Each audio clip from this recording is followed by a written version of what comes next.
All right, good evening, everybody. I'll call the meeting to order. Meeting of the Carver Select Board for Tuesday, June 2nd, 2026. Select Board meetings are broadcast live on YouTube and are also recorded by Area 58 Community Access Media Channel 9 and will be posted by Area 58 on YouTube as soon as possible. There are openings on several committees. Please refer to the front page on our website for a listing and application. If we could all stand for the Pledge of Allegiance. I pledge allegiance to the flag of the United States of America and to the republic for which it stands, one nation, under God, indivisible, with liberty and justice for all.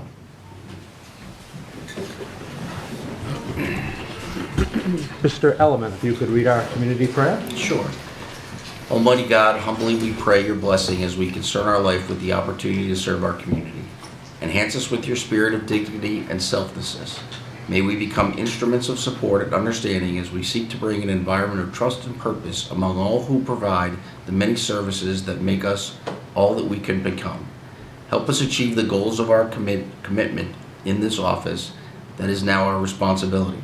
And especially, we lift our prayers for all the citizens of our community that we have been allowed to serve, that we may discover the fulfillment and joy of life that we all seek. And keep those serving in our armed forces and our first responders in our hearts and thoughts. Amen. Amen. Thank you, Mr. Elliman. All right, the first item on our agenda this evening, as always, is citizens' participation. All statements made during the citizens' participation public comment period should be kept to a maximum of 3 minutes. Are there any members of the public that would like to address the board? Seeing none. The next item on our agenda would be to ratify the Deputy Police Chief contract. We did have discussions previously in executive session. Is there a motion? I'll make a motion to ratify the Deputy Police Chief contract. I'll second that motion. All right, we have a motion and a second. Discussion? Yes. Quick statement that after our last meeting, I had a lot of questions financially related to the changes that were going on with this position as well as other changes within the police department with regards to retirees and some of the plan that Chief Rand has come up with. We sat down, went over the budget, and it looks like Mr. Carter, if you just make sure you speak into them. Sure. All these changes, including this contract, fit within the 2027 budget, so no substantial changes at all, no financial changes, I should say, at all. Good, thank you. Okay. Thank you. Anyone else? All right, we have a motion and a second. All in favor? Aye. Aye. Opposed? It is unanimous. Thank you. Congratulations, Mr. Berry.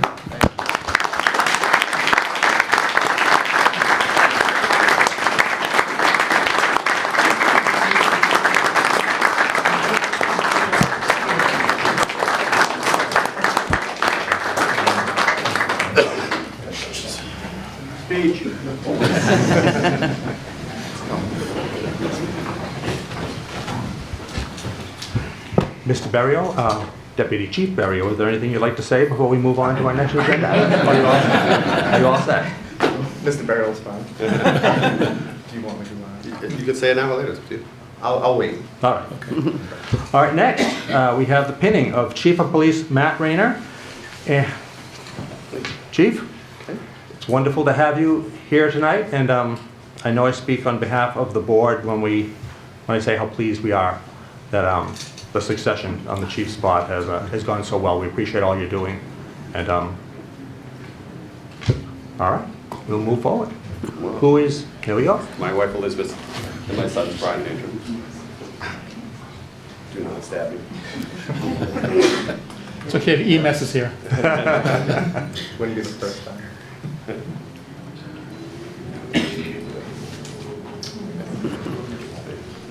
Thank you. Thanks. Thank you.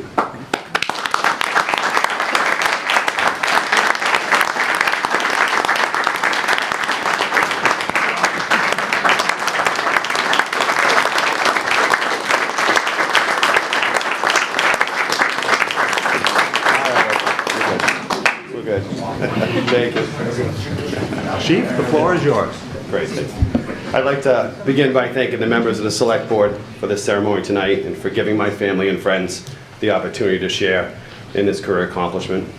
Over the last few months, we've had many retirements, and the board has heard repeatedly how important it is for officers to have a strong support system to navigate this career. Personally, I am very fortunate to have the love and support of a small but close family. I also have an inner circle of friends who take the opposite approach and seem to genuinely enjoy making sure I stay humble. Some more than others too, trust me. But together, they've given me the stable foundation that has helped me grow throughout my career and even during major life events and transitions. I have also benefited from the guidance of exceptional mentors who helped shape me as a young officer who received an early promotion to sergeant in New Bedford. Their lessons were simple but invaluable. Listen more than you speak, lead with consistency, and treat your staff fairly and professionally in every situation. Chief Dufley and Deputy Chief Sergeant Mento convinced me to transfer here and I watched them lead a modern, community-oriented police department with effectiveness and integrity.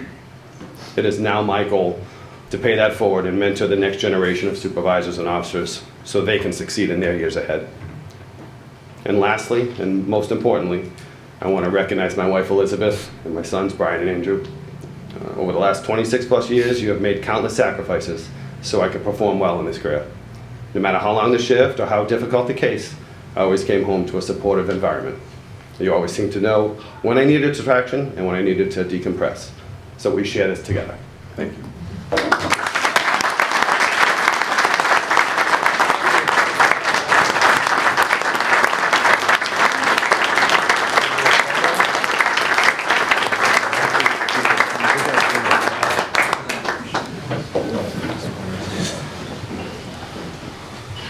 All right, next, we have the swearing in and then the pinning of the Deputy Police Chief, Brian Berrio. We have our Town Clerk, Cara Dayhill, here with us this evening. Welcome, Ms. Dayhill. Thank you. Okay, when you're ready, please raise your right hand and repeat after me.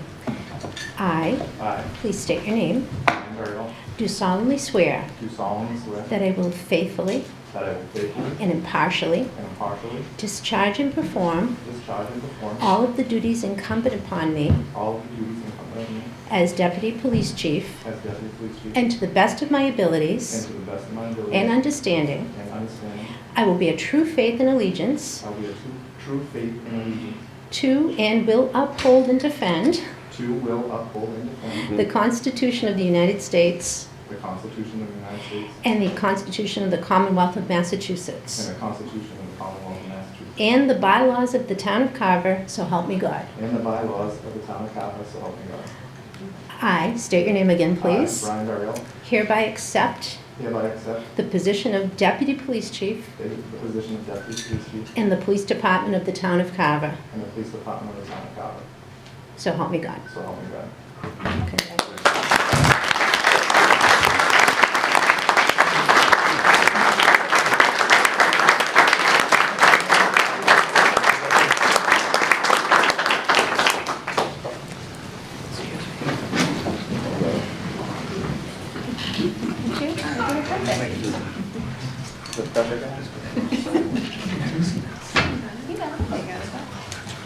Because it's just that, hold on. Good job. Let me get a picture with you guys. Thank you. Ready? Nice. Thank you.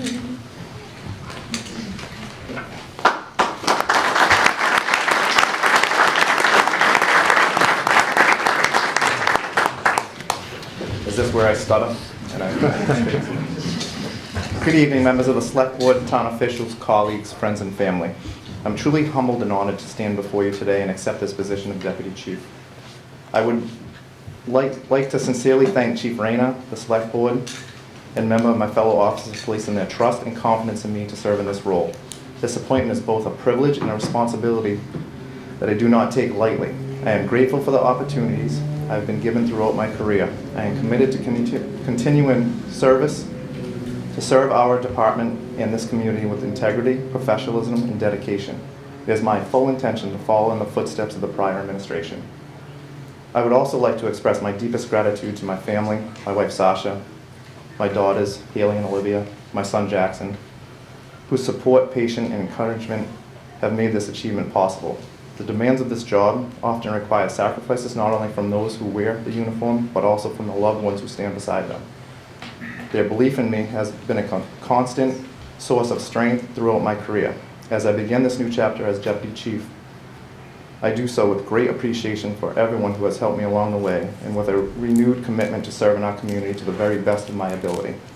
Thank you all for your confidence, your support, and this incredible honor. Thank you very much, guys. Thank you.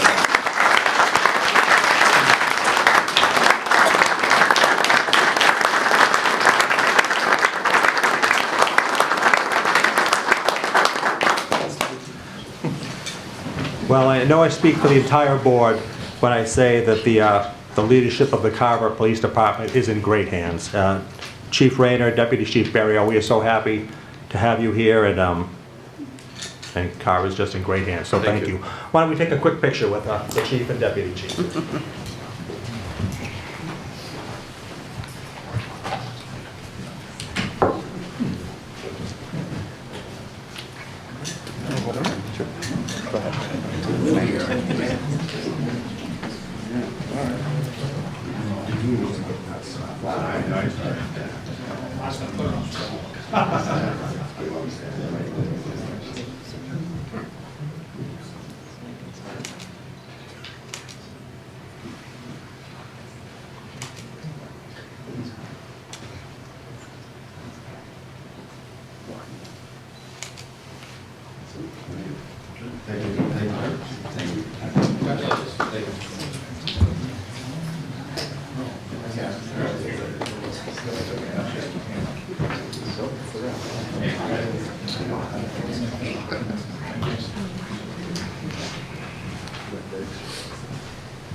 Everybody go back. We're going to go back to the station.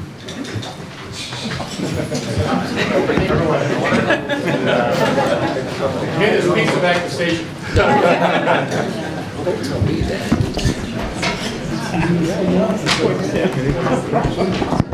I know. That's not bad.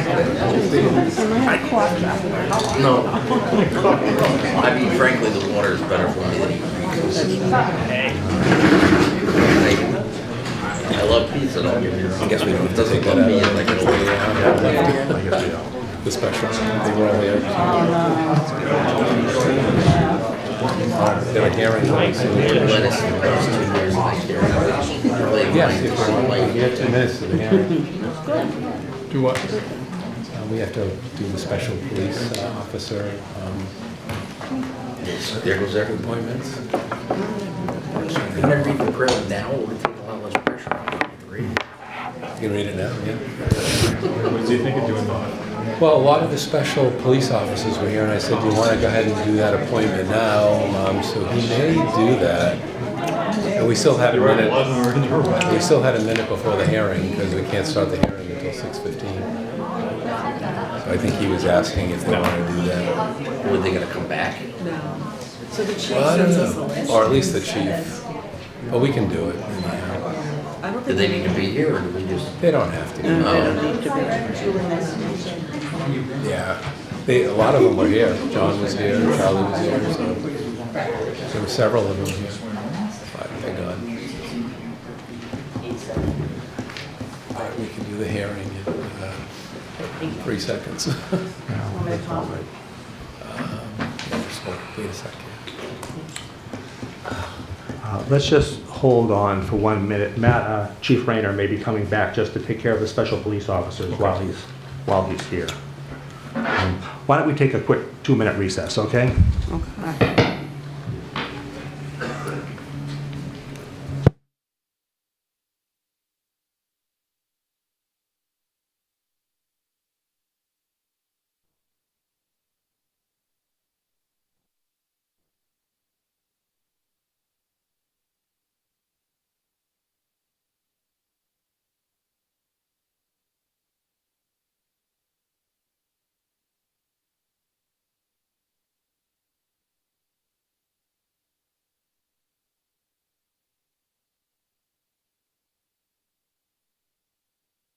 No? All right, I'll call the meeting back to order.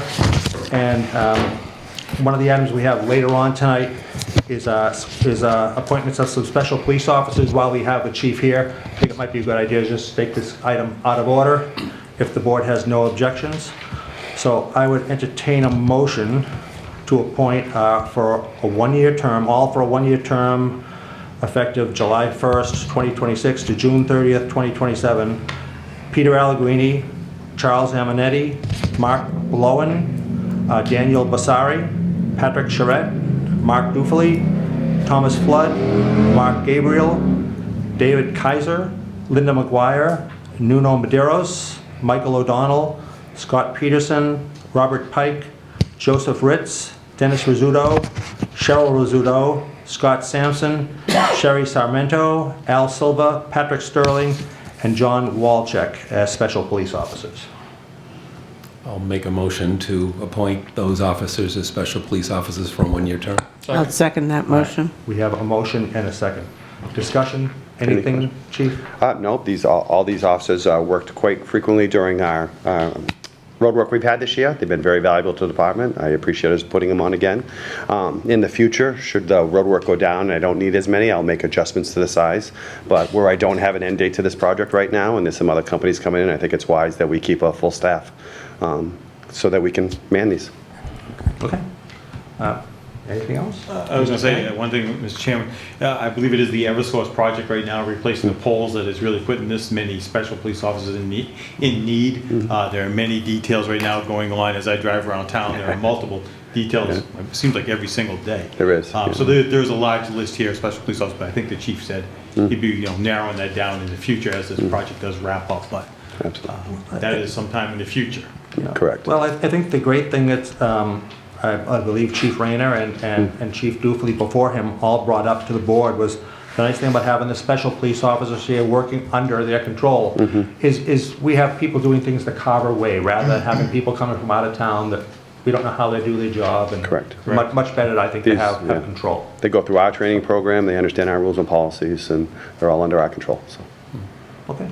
Anything else from the board? Are they all sworn in each year too, or is it? They do. After the board appoints them, they'll go to see the clerk and individually swear themselves in. Okay. Okay. Thank you. We have a motion and a second. All in favor? Aye. Aye. Opposed? It is unanimous. Thank you. Thank you. Thanks, Thank you, Chief. Chief. Thank you. All right, next, we have a poll hearing for NStar Electric Company, DBA Eversource Energy, and Verizon New England for permission to locate and relocate poles, wires, cables, and fixtures, including the necessary sustaining and protecting figures to be owned and used in common by your petitioners along and across the following public way or ways. Main Street, to install one joint-owned pole 9/96A in right-of-way plan number 245-64598, dated March 18th, 2026. Also, that permission be and hereby is granted to each of said companies to lay and maintain underground tables, conduits, wires, vaults, and necessary equipment in the above or intersecting public ways for the purpose of making connections with such poles and buildings as each may desire for distributing purposes. Is there a motion to open this hearing? So moved. Second. Discussion, hearing none, all in favor? Aye. Aye. Opposed? It is unanimous. Before we start, Ms. Weston, have we verified that the poll was marked? We sent out certified documents per our guidelines, all that was done? Yes, in your package you'll find the first set of abutter notifications that went out, and then we did not receive them all back, so you'll also see in your packet the second mailing that was done. And then you'll also see the email from John Woods, who went out and checked the site and confirmed that the pole was not installed and that there was a white marker in place. All right, wonderful, thank you. Ma'am? Good evening, Julie Longroth from Eversource. Thank you for having me.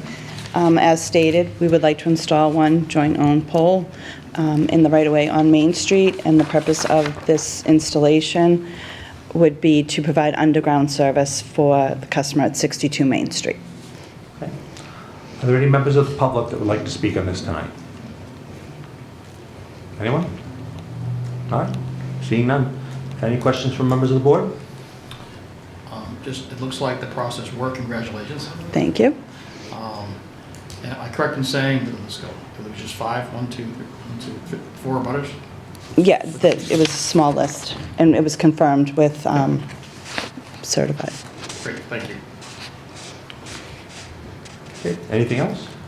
I'll make a motion to approve the installation of one joint-owned pole 9/96-A in the right-of-way on plan number 245-64598 dated March 18, 2026.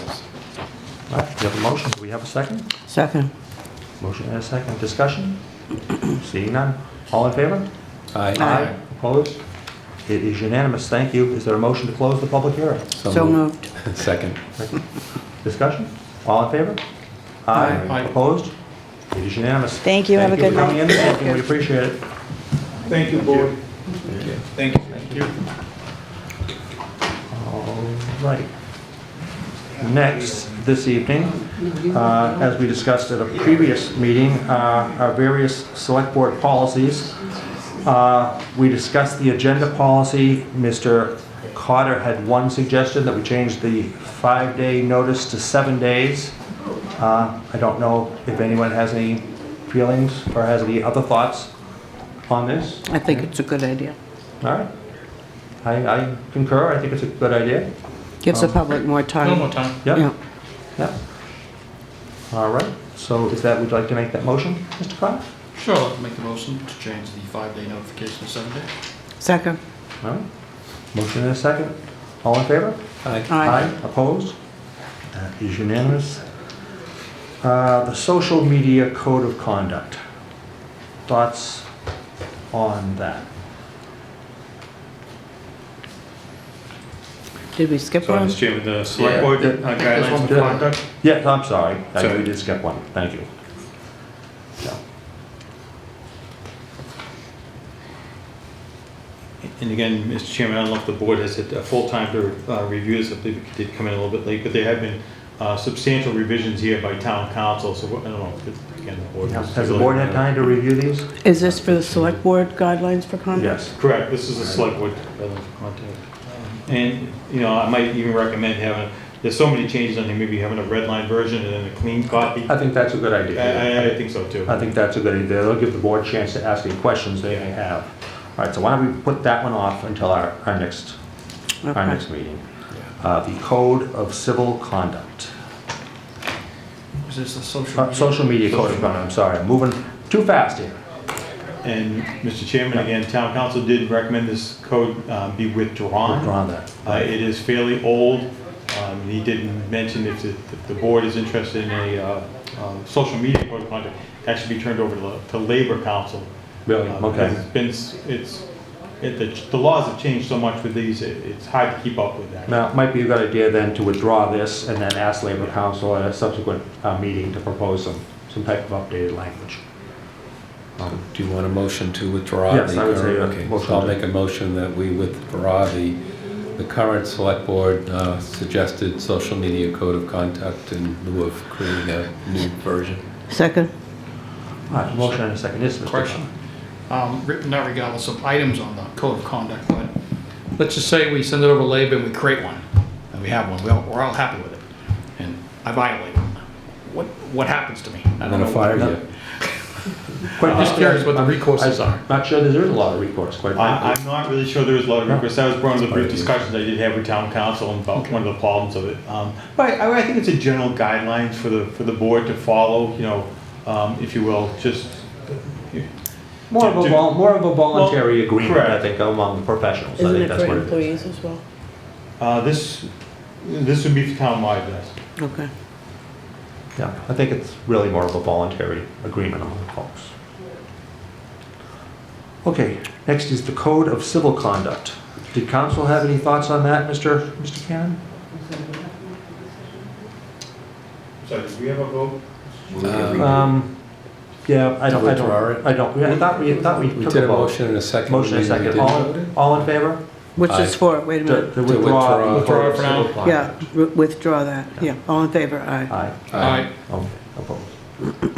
I'm moving too fast for ourselves here. The Code of Civil Conduct. Did, any thoughts on that? Did You know, council have any again, thoughts on Mr. Chairman, you know, town council did have a significant change was for the select board guidelines for conduct and then also for the committees and boards guidelines. And I'd really like to have a chance to talk to him about it a little bit, because I believe if we have those two in place, we actually could withdraw this code of civil conduct. All right, But so- again, I'd like to have the conversation with town council. So why don't we wait on the, unless somebody has other thoughts, why don't we wait on the code of civil conduct and the guidelines for conduct of boards and committees?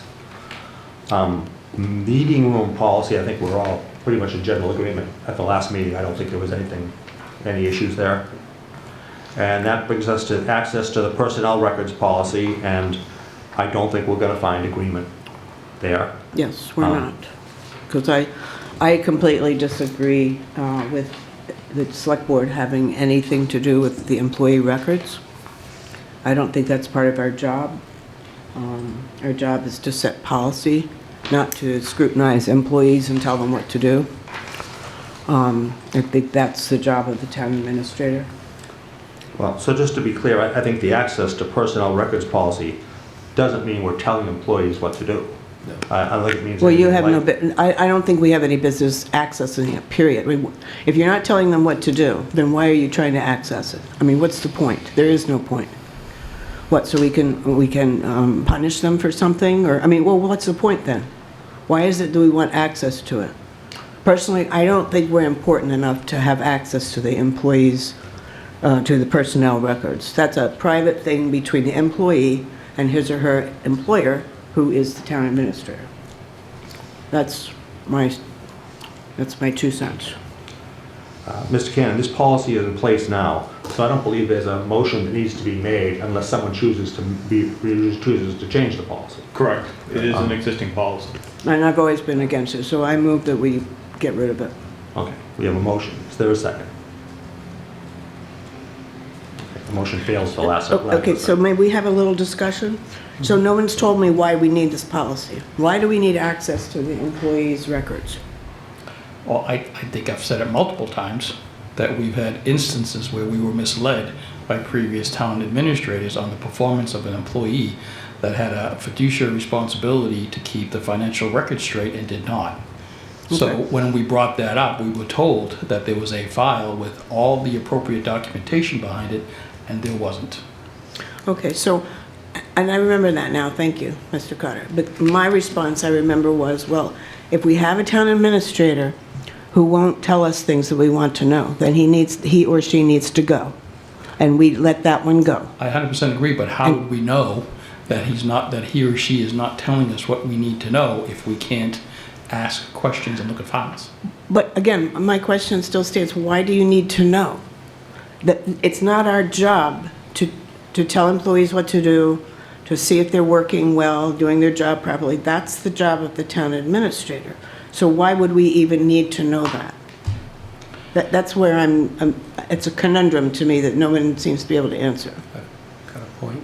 Mr. Ryan. I think for audit purposes, it may make sense. I mean, we're not looking to look at one individual person to do any kind of disciplinary. I'm sorry, audit purposes? Yeah, so just, as Mr. Carter was saying, is that, we want to make sure that, things are being done and the proper records are being maintained. And this is a policy not for this town administrator, it's for all, the whole town. No, I understand that. So if I wanted to make sure that, the records were being kept, I mean, I should be able to, I don't care about one person. I may still want to make sure that, okay, yes, I know an incident happened and we do have a record that, things were kept. And again, it's not for this particular town administrator, it's a select board policy saying that we're asking that this be done because we have had situations, as Mr. Carter said, where we were led to believe that the information was, our records were updated and maybe found out that they weren't quite exactly what we were told. Right. So And I think for I purposes get of that. auditing, we're an oversee to the town administrator. So if we're not telling him to do his job, but we could be like an audit to say that it is being done, that things are being placed in there properly when they need to go in there. Well, so let me ask a question. How did you find out that it wasn't being done? I don't know, some of this is, I don't want to get into executive session material. Yeah, Mr. Well, Cannon, okay, where but do you? my point still holds. I really don't think that's any of our business. And I can't, no one has yet justified to me in my opinion, a good reason for why we need to go in there. If we don't like what, I think we can tell when the town administrator is holding something back from us. I think we've all seen it. And if we don't like that, then we need to get a new town administrator. Mr. Ryan. Were there any negative or positive consequences of this policy that happened over the last year?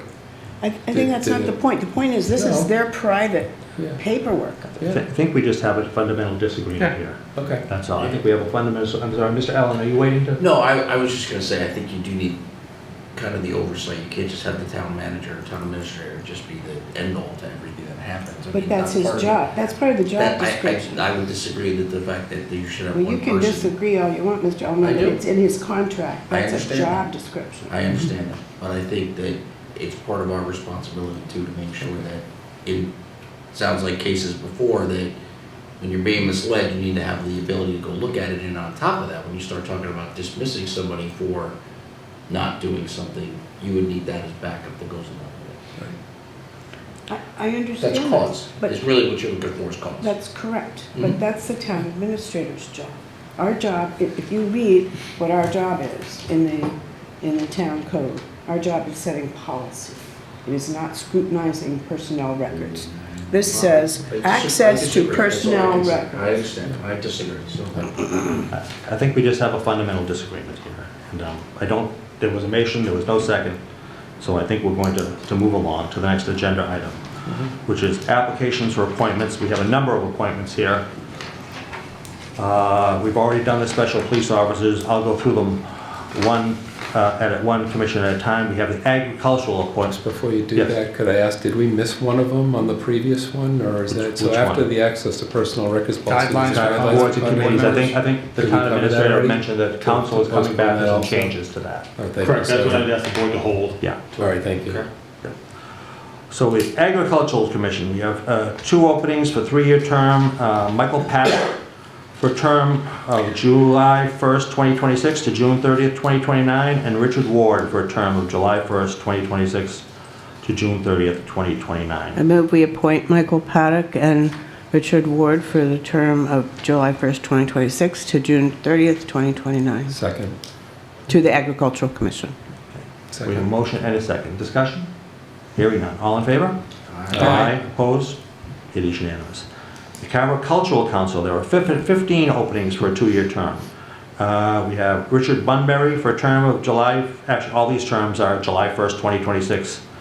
Well, the Agricultural Council, July 1st, 2026 to June 30th, 2028. We have Richard Bunbury and Janet O'Connor. I move that we appoint Richard Bunbury and Janet O'Connor for the term of July 1st, 2026 to June 30th, 2028. Second.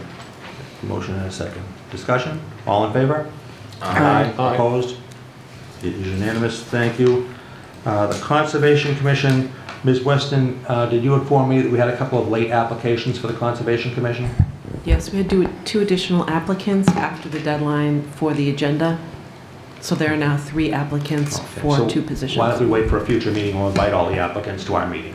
Could I just ask a quick question? Sure. Will that be in time? So if we do it at the next meeting, that'll be in time before, is the current applicant already on the Conservation Commission? I believe he is. So that term will expire? So But we'll have time before the so we'll term have time before the expires, next yeah. meeting. Okay. The June 16th. All right, thank you. All right, the earth removal, 2 openings for a 3-year term. We have Michael Harrison for a term of July 1st, 2026 to June 30th, 2029. I move we appoint Michael Harrison to the Earth Removal Committee for a term of July 1st, 2026 to June 30th, 2029. Second. Motion and a second. Discussion? Mr. Carter. Question, sometimes when people come for these appointments, they come before us and talk to us. Are we not Well, doing most that of anymore? these guys have been here forever, most of them. If they're renewals. So, oh, these are renewals? Yeah. Sorry, I missed that.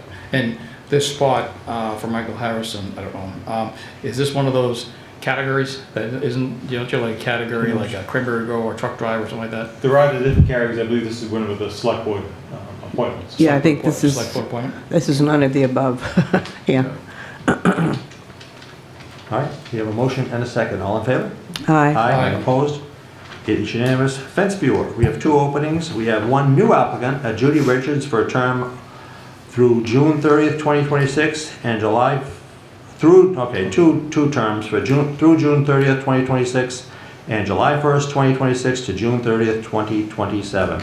I do see Ms. Richards here. Is there anything you wanted to say to the board? You're good? Okay. Is there a motion? I move we appoint Judy Richards for a to the fence viewer position for a term through June 30th, 2026, and July 1st, 2026 to June 30th, 2027. Second. All right, motion and a second. Discussion? Quick question. I should know this, but I don't. What does a fence viewer do? They make sure fences are on the correct distance away from the neighboring property, and the bad side of the fence faces you and not your neighbor. Really? Yeah. I would even say this, we have many instances where the fence will encroach onto the town right of way, and it will actually block your view coming out of your driveway. Yeah, that's the other. It could be your neighbor's fence blocking the view, so you can't safely pull out into the road. And that's, Yeah, it has to be 10 feet So does it back. work like someone pulls a permit to get a fence and then the fence viewer gets a list and then they go out? Yeah. correct. Good for you. Okay. All right. Did we vote We have on a that? motion and a second. Yeah. All in favor? Aye. Opposed? It is unanimous. Thank you, and congratulations, Ms. Richards. Thank you for doing it. Thanks for coming. Yeah. Next, we have the Plymouth Airport Community Advisory Committee, one opening for a 3-year term. Dan Ryan for a term of July 1st, 2026 to June 30th, 2029. I do have a question. It was a 1-year term, so are we sure it's a 3-year, not a 1? Because they have different ones. They have 1 years, 2 years, and 3 years. And I was on a 1-year term before, so it expired, or it's going to expire at the end of this month. I was not on those emails. so- Would you like to verify that? We'll put it on our next agenda. Sure. Okay, why don't we verify the term? We'll put that on our next agenda. Is that okay with you, Mr. Ryan? Yeah, that's fine. We have the Recreation Committee, 2 openings for a 1-year term. Jackie Lake for a term of July 1st, 2026 to June 30th, 2027. And Jim Hoffman, who is a new applicant, for a term through July 30th, 2026, and then July 1st, 2026 to June 30th, 2027. I move that we appoint Jackie Lake for a term to the Recreation Committee for a term from July 1st, 2026 to June 30th, 2027, and Jim Hoffman to the Recreation Committee for a term through June 30th, 2026, and July 1st, 2026 to June 30th, 2027. Is there a second? Motion Second. All right, motion and a second. Discussion. Who is this Jim Hoffman guy? Yeah, I know. Did he put a resume in? I like it, Corey. All right. All in favor? Aye. Aye. Opposed? It is unanimous. Thank you. That does it for the appointments. Next, discussion and possible vote for a select board representative for contract negotiations. After discussions with the town administrator, it came up that it might be a good idea to have a select board representative who sits with him when we talk about contracts and various things. I remember when I first got on the board, I think Alan Dunham was the person from the select board that sat with the town administrator at that time. It was Mr. Malinowski way back when. Mm-hmm. So I think it would be a good idea for us to appoint somebody and have them work with Mr. Cannon as contracts and various things come up. I move that we appoint Dan Ryan as the Select Board representative for contract negotiations. Second. All right. Okay. We have a motion and a second for Mr. Ryan. Are there any other nominations? Hearing none. Mr. Ryan, do you accept? I do. I just would be concerned about the hours, so we'll have to work something out, with the times that we need to do this. Yeah, I mean, I'm sure Flexible. you can work on that. How do you work that out? Correct, we can certainly work that out. Yeah, Mr. Ryan and I had a brief discussion about today. So, I do know with the union contracts, they do become multiple hours. So, we might have to have a discussion. As those come up, those aren't due Yeah, it might be something where you don't have to be there for the entire Call in. discussion. Yeah. Just, Okay. okay. And if it's an issue, come back to us and we'll make another appointment. So, Okay. Thank you. okay, anyway, we have a motion and a second for Mr. Ryan. All in favor? Aye. Opposed? It is unanimous. Congratulations, Mr. Ryan. Thank you. Next, we have our town administrator update. Mr. Cannon. Sure, just so the board is aware, I actually was interviewed by Dan McCready on WATD this morning. I'll give you to hear he kind of reviews the select board schedule with the town administrators, different towns, just to give an update as to what is happening. So I had a chance to talk about the pinnings of the chief and the deputy chief, exciting things there. Talk about the meeting, particularly at the 7:15, the joint meeting with the finance committee, and then having Old Colony come in. They seem to be interested in that. So again, it's just something that kind of helps us get the word out there. I know we have the newsletter. We normally don't have any newspapers here in town, so I thought it was a good way for us to kind of get our information out there. Last week I did get a chance to attend a conference, the Massachusetts Municipal Associations. They have a good conference. I did go to it last year too, if you remember. I came back to the board. Talked a lot about employees and taking care of employees. I didn't say on the mental health side. They talked a little bit about burnout. Something I bring back to staff. We have a staff meeting tomorrow. I'll talk to them about that also, just to see and really, sometimes you'll see a good employee may have something going on at home, maybe a divorce. There could be somebody in the family who's ill, and it has an effect on their work product. And those are the kinds of things that you want to be able to reach out to and kind of head off if you can. One other session that I did sit in on, I thought was very interesting. They had a session on the artificial intelligence and how they really talked about how right now it's very task oriented. If you ask it to write a thank you note, it's great at writing a thank you note. Very, it's like a Hallmark card, right? It'll get that information. They say there's about $50 billion being invested right now into AI. And what this gentleman really talked about, he talked about going from being task-oriented to goal-oriented. And what he really used for an example, and this is useful to town administrators, is economic development goals. And right now, we have an economic development plan. You still have to feed a lot of information into the economic development plan, and people have to review it, you have to walk it over. What they really talked about was the next version of AI. The next version will be able to, with proper access, will be able to go into the assessor's records at Town Hall and be able to come up with the pieces of land that have the development potential and be able to walk through that based on the criteria that you feed it. So again, instead of a staff member doing all this work, it'll be the AI doing it. I thought that was very interesting. They're not there yet, but again, they talked about a $50 billion investment across multiple platforms. I don't know if anybody uses it right now. I think, is it ChatGPT? ChatGPT, It's very, very popular right now. I don't even know the other ones, but there's a number of them out there. And then the only other thing I do want to update the board on is that we did have our initial meeting of the Capital Funding Internal Working Group. I thought it was a good meeting.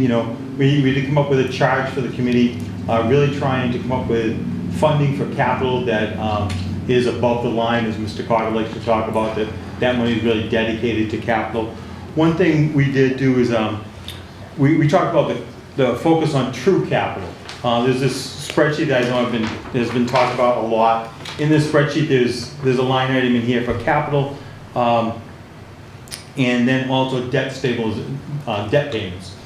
And if you look at that line, it's a $4 million line item. And you think it's about $4 million for capital, that's a lot of money. But if you dig into it a little bit, it's really $2 million for capital and $2 million for debt payments.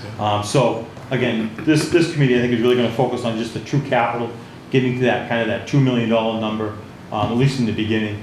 And then we talked a little bit about it. We really didn't set it, but a goal. What's going to be our goal for capital? Is it really 2 million? Is it 3 million? Is it 4 million?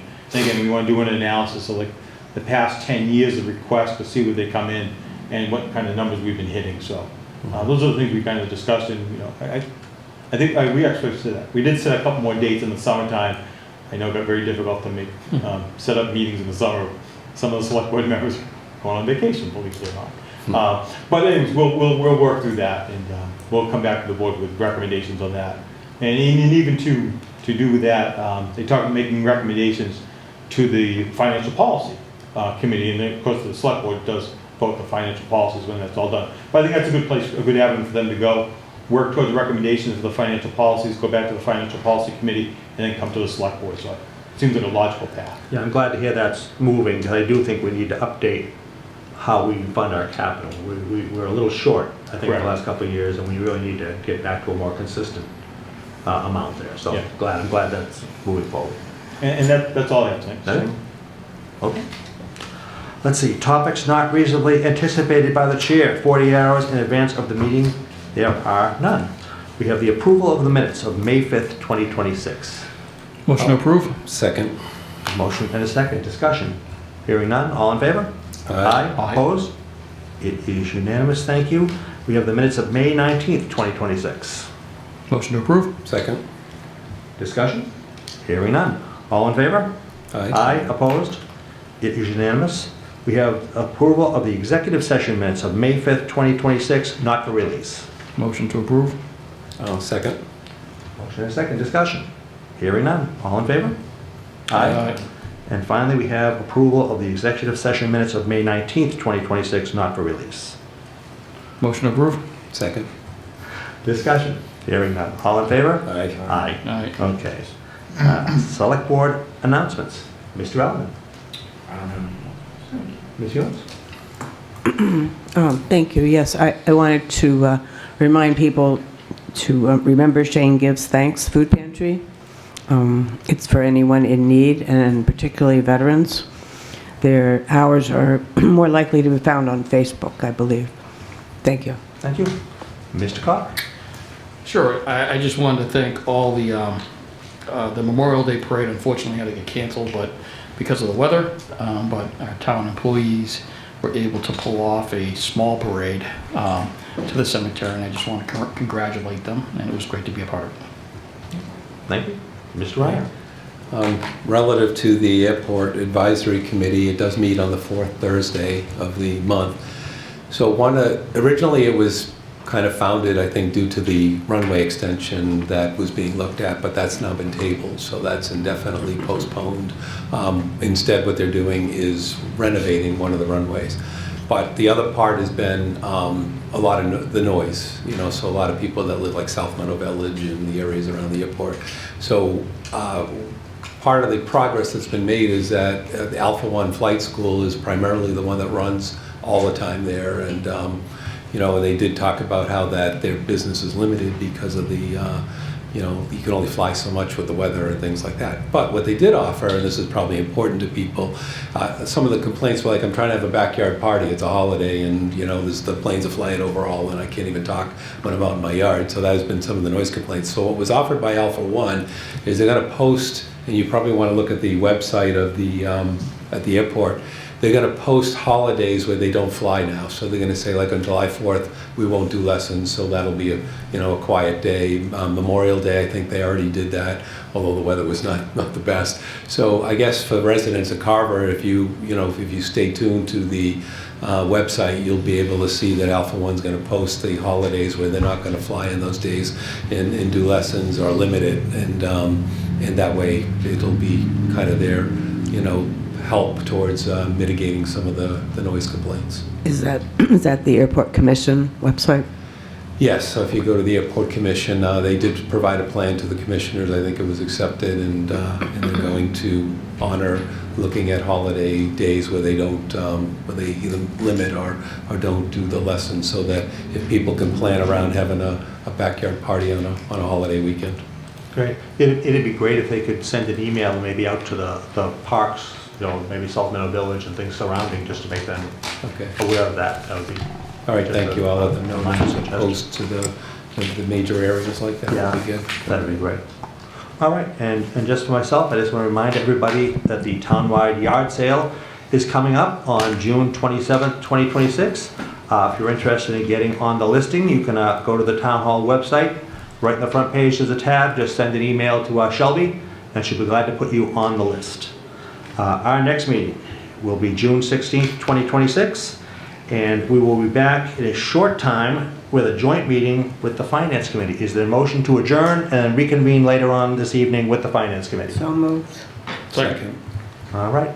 Discussion? All in favor? Aye. Opposed? We'll be back in a short time.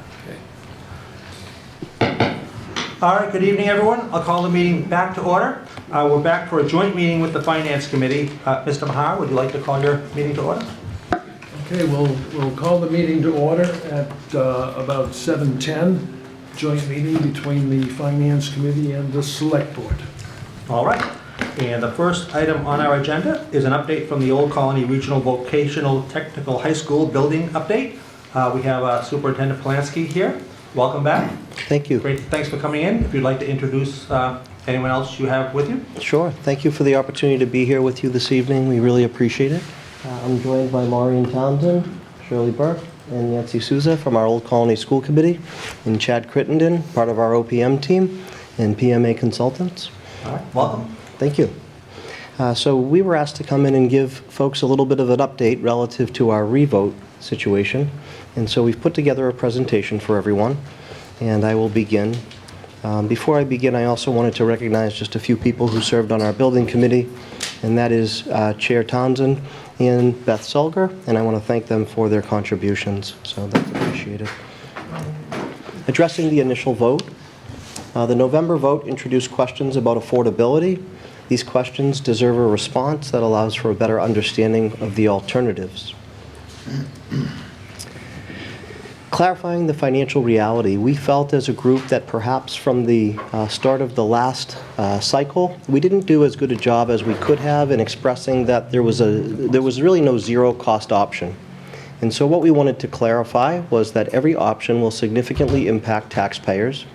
The Old Colony building requires a major investment regardless of vote outcome. A no vote does not eliminate a cost to taxpayers. It does shift 100% of financial responsibility to taxpayers at a greater cost for repair and eliminates millions of dollars in state assistance. Currently, we have $129 million from the MSBA and another $11 million in incentives, which is an offset of $140 million to a $288 million project, which leaves a balance of $148 million to be shared by our 5-member towns. The real question is not whether we spend money, it's whether we spend it with MSBA support or entirely on our own. The alternate options put 100% of the local cost on taxpayers, while the MSBA project allows for shared cost and cost control.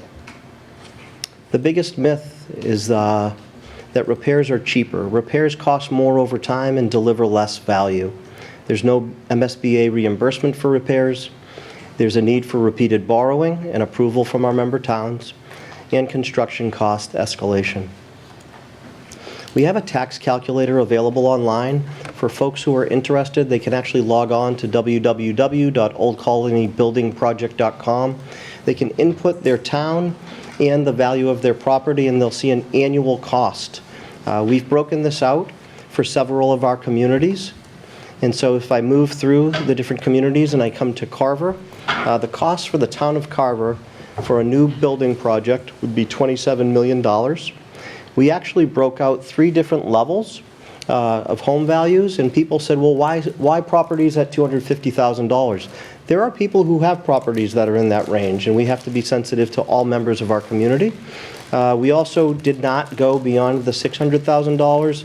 Not intentionally, only because people can actually put their real values in on the tax calculator and see what things look like. This was done so that we would have a consistent set of values that compare new high school to high school repair, available for every community with consistency across these 3 levels. Our total project cost, as stated before, is $288 million.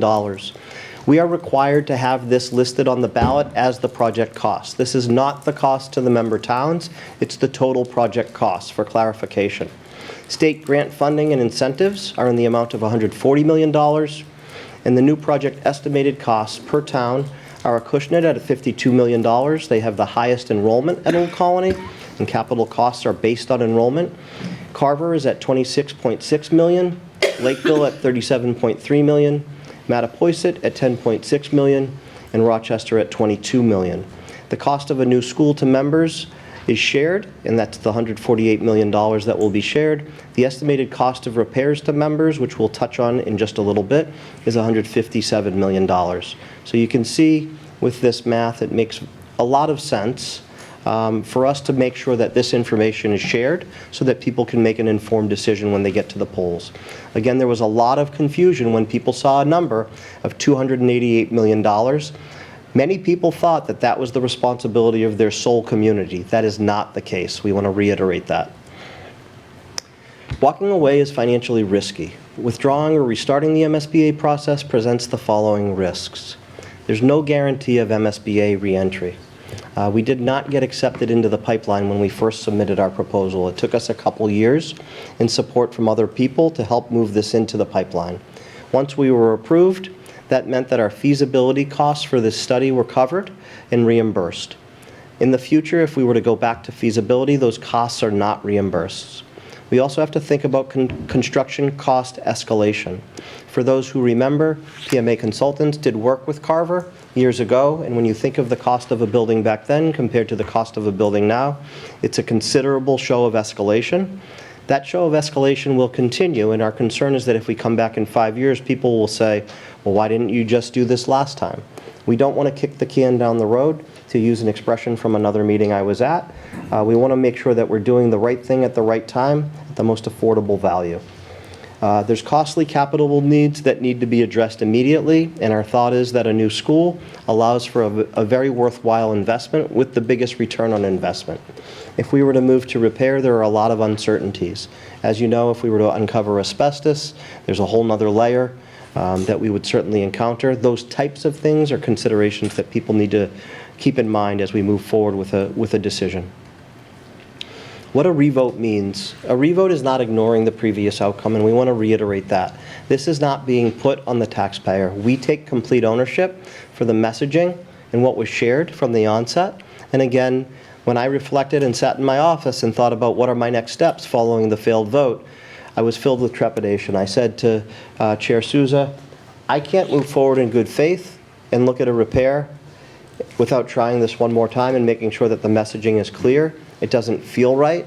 The cost is exorbitant, and I really feel like we should do a better job of messaging when we move forward with our message to the voters.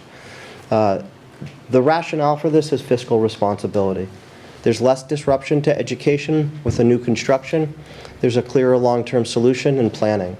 The life of a new building would be in excess of 50 years. That's a big deal. If we invest in something that lasts 50 years from the time it goes up, that's something that will last through all of our lifetimes. That's a very worthwhile investment. When you look at Carver Junior Senior High School and you see that concession stand, those were our students that built that. We are not just a traditional high school. We reinvest in our communities, and that happens in every single community that we're a member of. The cost savings to our community when we reinvest at that level is considerable. The other piece is we're a service-based school, so our community can use our school, and that's also a very big deal.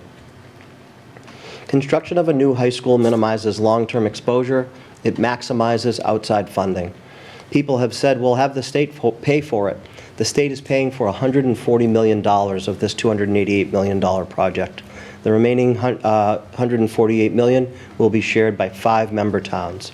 There's a predictable debt structure. There's reduced local share due to the funding. A new school is less expensive than long-term repairs. And again, we will receive $129 million in grant-funded support with an additional $11 million in incentives, which made geothermal the least expensive option for us. Hence the rationale for the decision made to go in that direction. Mr. Polanski, can I stop you for a minute there? That's actually one of the questions I had written down, and since you brought it up. Can you just speak to the geothermal system a little bit? Because I have gotten messages from people and questions from people about the cost, and I think maybe you can speak to the cost of geothermal now and long-term versus some other type of system. Sure. Mr. Crittenden, can I turn it over to you for a moment? Because you have a depth of information. Yeah, let me go back.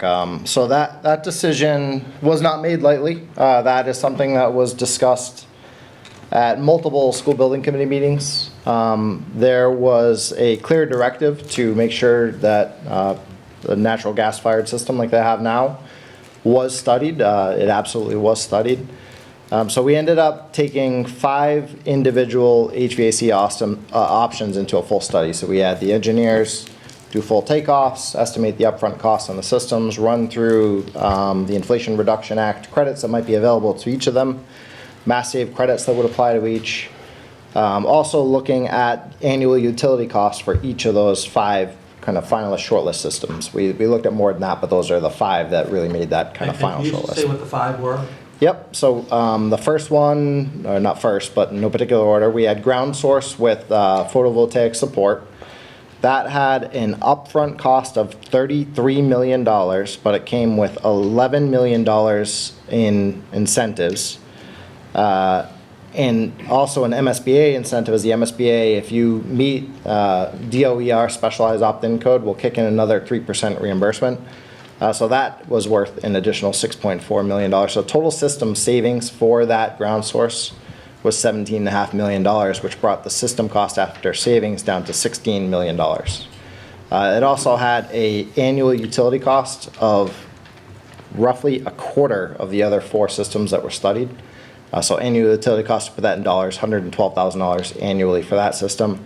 The natural gas system clocked in at $505,000 annually, so $112,000 versus $505,000, and that's based on the engineer's energy study. The other systems that we studied were ground source without photovoltaic support, so without any solar. We studied an air source heat pump system, which also met that DOER 3% incentive for the MSBA, so it got you the $6.4 million, but it did not give you the full IRA and mass save $11 million. We looked at a combination of air source heat pumps supported by gas and photovoltaic. And then the 5th option that we studied was a combination of air source heat pumps plus natural gas without any solar photovoltaic option. So they ranged on the low end upfront installed cost from $23 million, and that was actually the air source. It was lower cost than natural gas. On the high end was that ground source with solar at $33 million, but those incentives actually turned that into the second lowest cost system. The only one that cost less was the option without solar, so ground source without solar. So that was $2 million less, but the utility costs on it were 4 times as much annually, so the payback actually happened in year 1. So building committee went through a ton of details on this. We ran numbers every way imaginable. The decision was not made lightly, and it is supported by facts. In addition, the ground source had the lowest long-term maintenance costs. When you do ground source, you're talking about hundreds of wells into the ground. The wells don't have any moving parts or pieces. You're really just moving fluid through those wells, and you're using the ground to regulate the temperature. It's cool in the summer, it's warm in the winter, so that gets you essentially free heating and free cooling using the ground. And I realize that was a very detailed answer, but I'm happy to answer any questions. All right, thank you. Yeah, you're welcome. Don't test us on it. With the repair project, sections of the building will be closed down during the school day, and vocational and academic programs will experience significant disruption. Not all repairs can be completed during the summer. These are real challenges that children, teachers and staff and parents will face for years to Mr. Black, can come. you speak a little louder? Yeah. Thank you. So why a revote? You can see a comparison here. If we were to make the repair now all at once, it would be $134 million plus. If we were to move with the repair over time, so there would be 3 different cycles, there'd be a vote required at the to kick off each cycle. That would total $157 million plus over a 9-year period. And the MSBA grant allows us to build a new high school for $148 million. So you can see through the comparison what the return on investment is. We have over 300 applications for 150 slots every single year for the past decade. While some enrollments are declining in certain places, we are not seeing a decline. We're seeing steady interest. And so in order to meet that interest, what we are hoping to do is add HVAC, plumbing, and dental assisting. We can tell you that the Southeast Blueprint and labor market analysis speak very positively about opportunities for students in these fields. I can tell you from experience that if you're looking for an HVAC instructor or even a plumbing instructor, those are hard to find.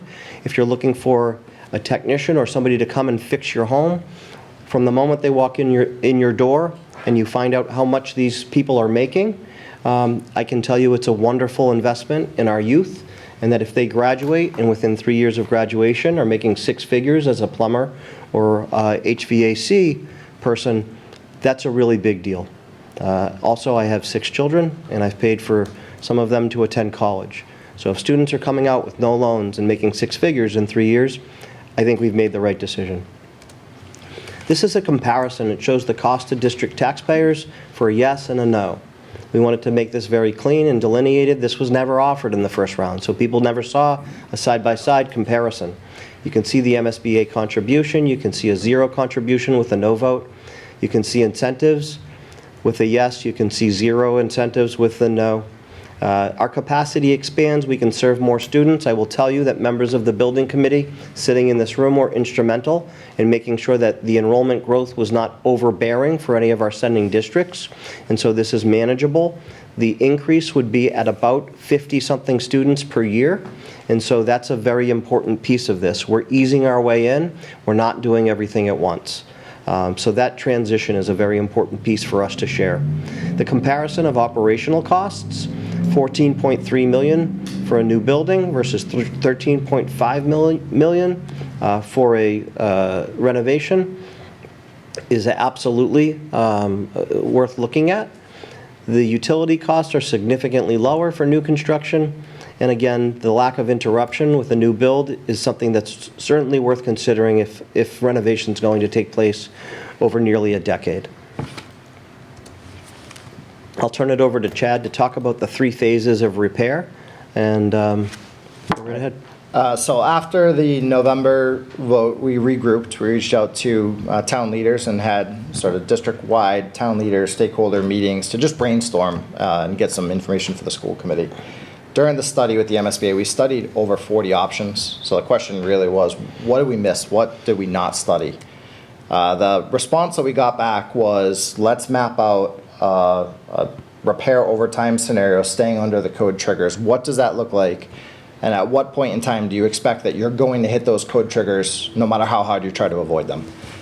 So we mapped that out. So we had the repair estimate, the $134 million repair estimate. It's performed by an independent estimating firm. They take the nuts and bolts of the building, thousands of pages of reports. They put a number on what it will cost to repair the building. So that's the basis. We carved out scope into buckets for each of the major primary critical system needs and building needs. And then we categorized them into sort of groups, mini projects staying under the code caps. So the way that the code triggers work, you have a 3-year window to perform that work, and if you're over, say, 30% of your assessed value in that 3-year window, you trigger full code compliance with like 521 CMR, for example. So we work to stay under that cap. Building permit fees are the items that are counted towards that cap. So site improvements, you can get away with a little bit more. So we front-loaded as much as we could to avoid cost escalation, as you heard earlier, from when you build your building to what they cost to build today. So trying to avoid that scenario. So that first bond would fire off in 2026. It would carry through 2029. Really the most priority critical repair needs, so doors and hardware, fixing some of the safety and security concerns, boiler repairs, critical fire protection needs, electrical repairs, some equipment needs at some of the shops, domestic water storage tank we all know has been problematic. The domestic hot water heating system was broken out into cycles, because if we did it all in one shot, we would hit that code trigger and you'd be in the full repair scenario. Critical repairs out on site, so it's the drainage infrastructure, the potholes in the main driveway that I hear joked about frequently, but all real problems. The utilities and water systems, so they have grease traps that are non-functional. They have lab waste tanks that are not functional or non-existent in some cases.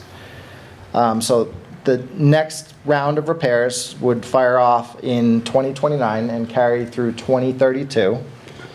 The value of this next round is a little bit lower, as it doesn't have as much site work, because we got as much of that out of the way in the first batch. So the estimated cost in today's dollars, that estimate that you'll find right on the project's website, that totals $134 million. In today's dollars, $16.7 million, but remember, we're 3 years in the future now, so we have to escalate that out. We used a conservative 4%. In the MSBA market, we're seeing more than double that right now in recent years. Hopefully it doesn't continue at that rate, but that's what the numbers have been tracking towards.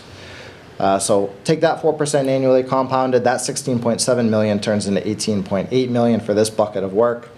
So this addresses some more critical repair needs, exterior envelope water infiltration issues, some of the structural issues with cracking slabs, slab repairs, underground, under slab utility piping replacements that we know are leaking. Wastewater treatment system is a big one. And of course, in both these, you have to do some selective demolition and selective hazmat abatement just to be able to do this repair work. And then you're going to have some temporary power provisions. You might have some relocation of shops, bouncing things around, stuff like that. Welding exhaust hood replacement will be in there. Some more HVAC system improvements because we're batching those across. And then some more programming equipment replacement needs and repair needs. So the third batch, so now we are in 2032, and this carries through 2035. And this is that $1 million question or $100 million question as to when are you pushed into a full repair. So what we anticipate would trigger the full repair is the replacement of the roof. That roof at this point will be at its 20-year end of life. When a new roof is replaced, you can't replace it with what is already there. You have to meet the new energy code requirements. That means thicker insulation up on the roof, which means greater snow loads. That is a Butler building, just like the Washburn building that the elementary school was in out back. Washburn was on that plaque, or is on that plaque in Old Colony, so a very similar structure. They just had that, well, we all had that snowstorm in February, and the snow loads, I mean, you could see compression in the tops of walls in a lot of the spaces. So something like that, we saw signs of it this year. With that added insulation, certainly a problem. So that is going to trigger 780 CMR structural improvements. At that point, you're going to hit your other triggers because now you're doing more than 30% of your assessed value, and that's going to fire off 521 CMR, which is accessibility requirements.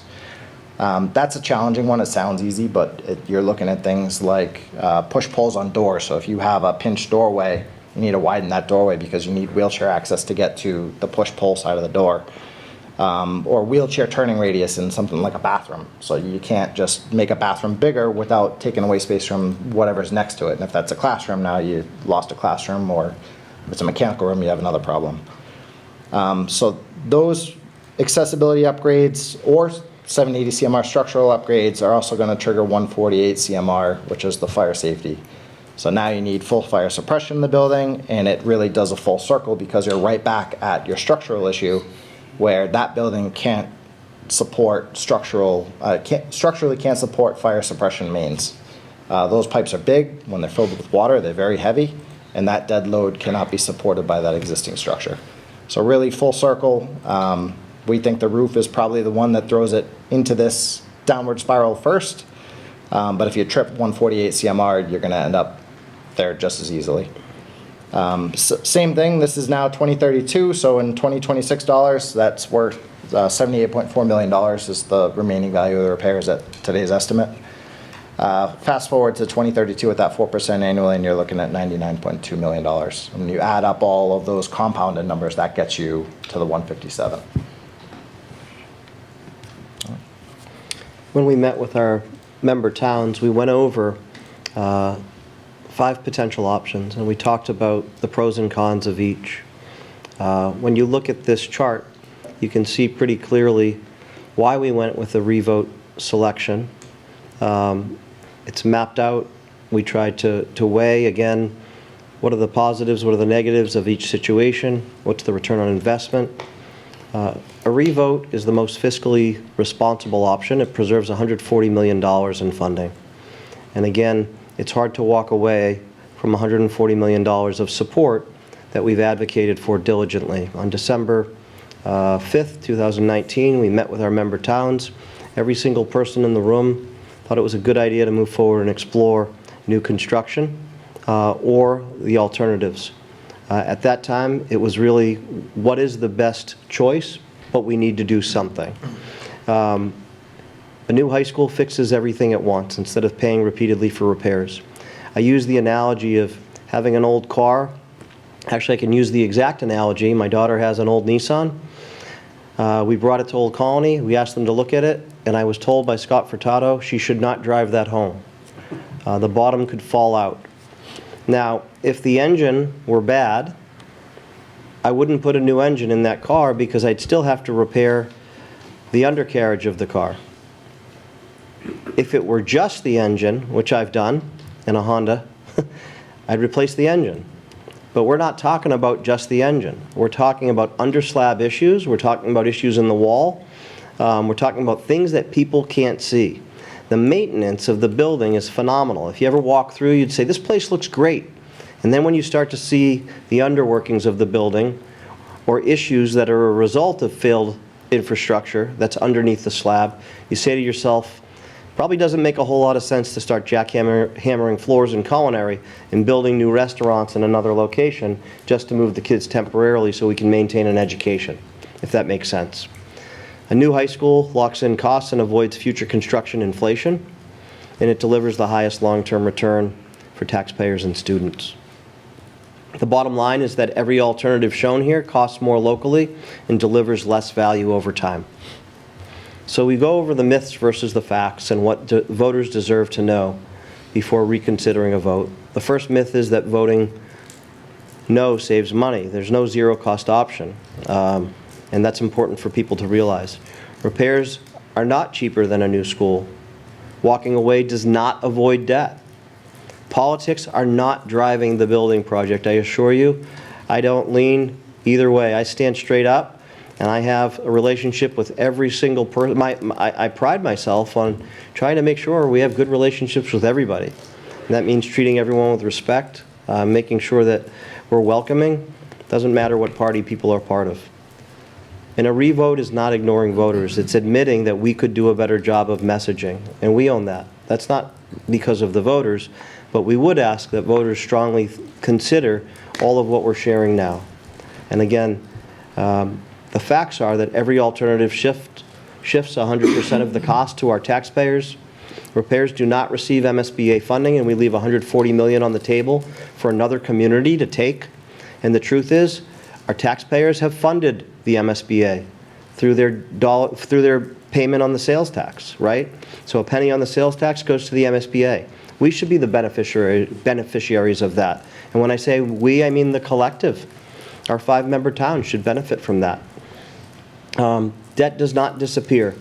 It just becomes local only in the event of a no vote. In the event of a yes, there's huge support from the state. A revote is not about changing minds. It's about sharing the full picture so that people can decide responsibly.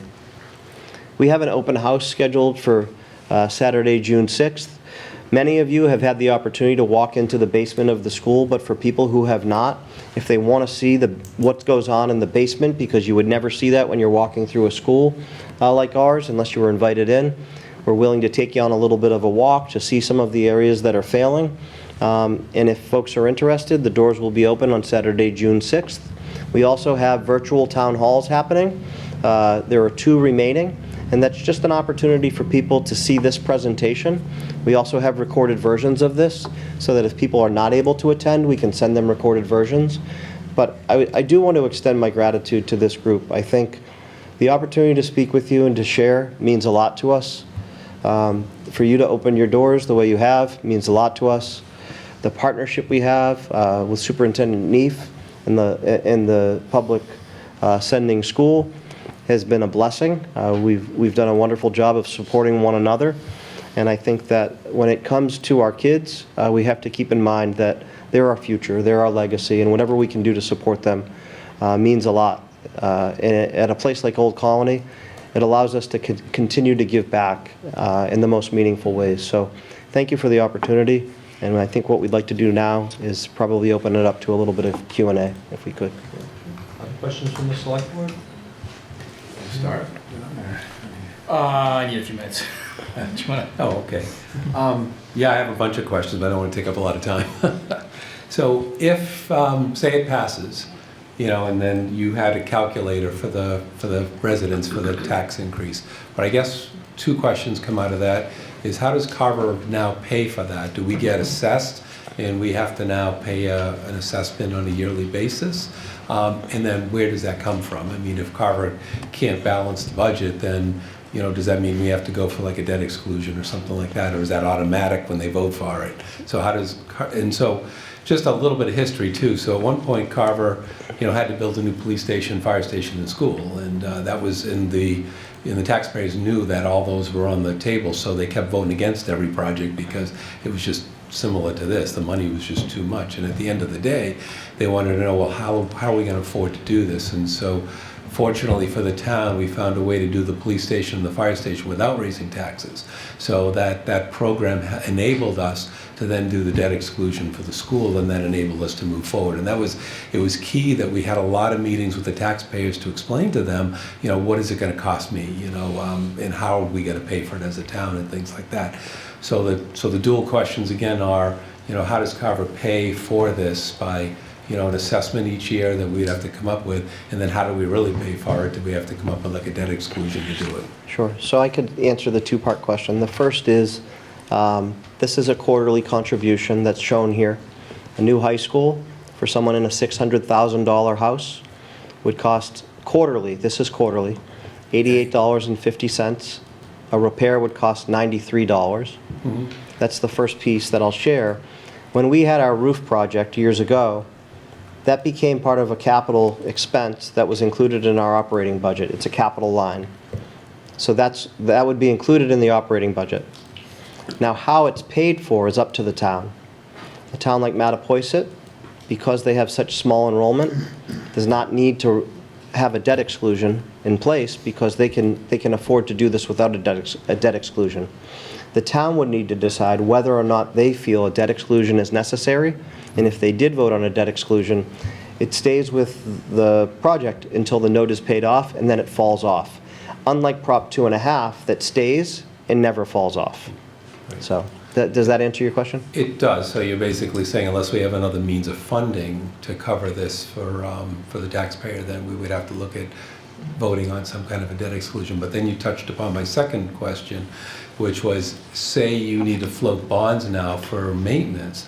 Is there any kind of a vote that's done by any of the towns, or do you automatically go out and borrow $100 million and then go back to the town and say you have to pay us what you owe us now for that $100 million? There's no vote involved with that. You just make the decision yourself. In the event of a repair that Chad had talked about, yeah.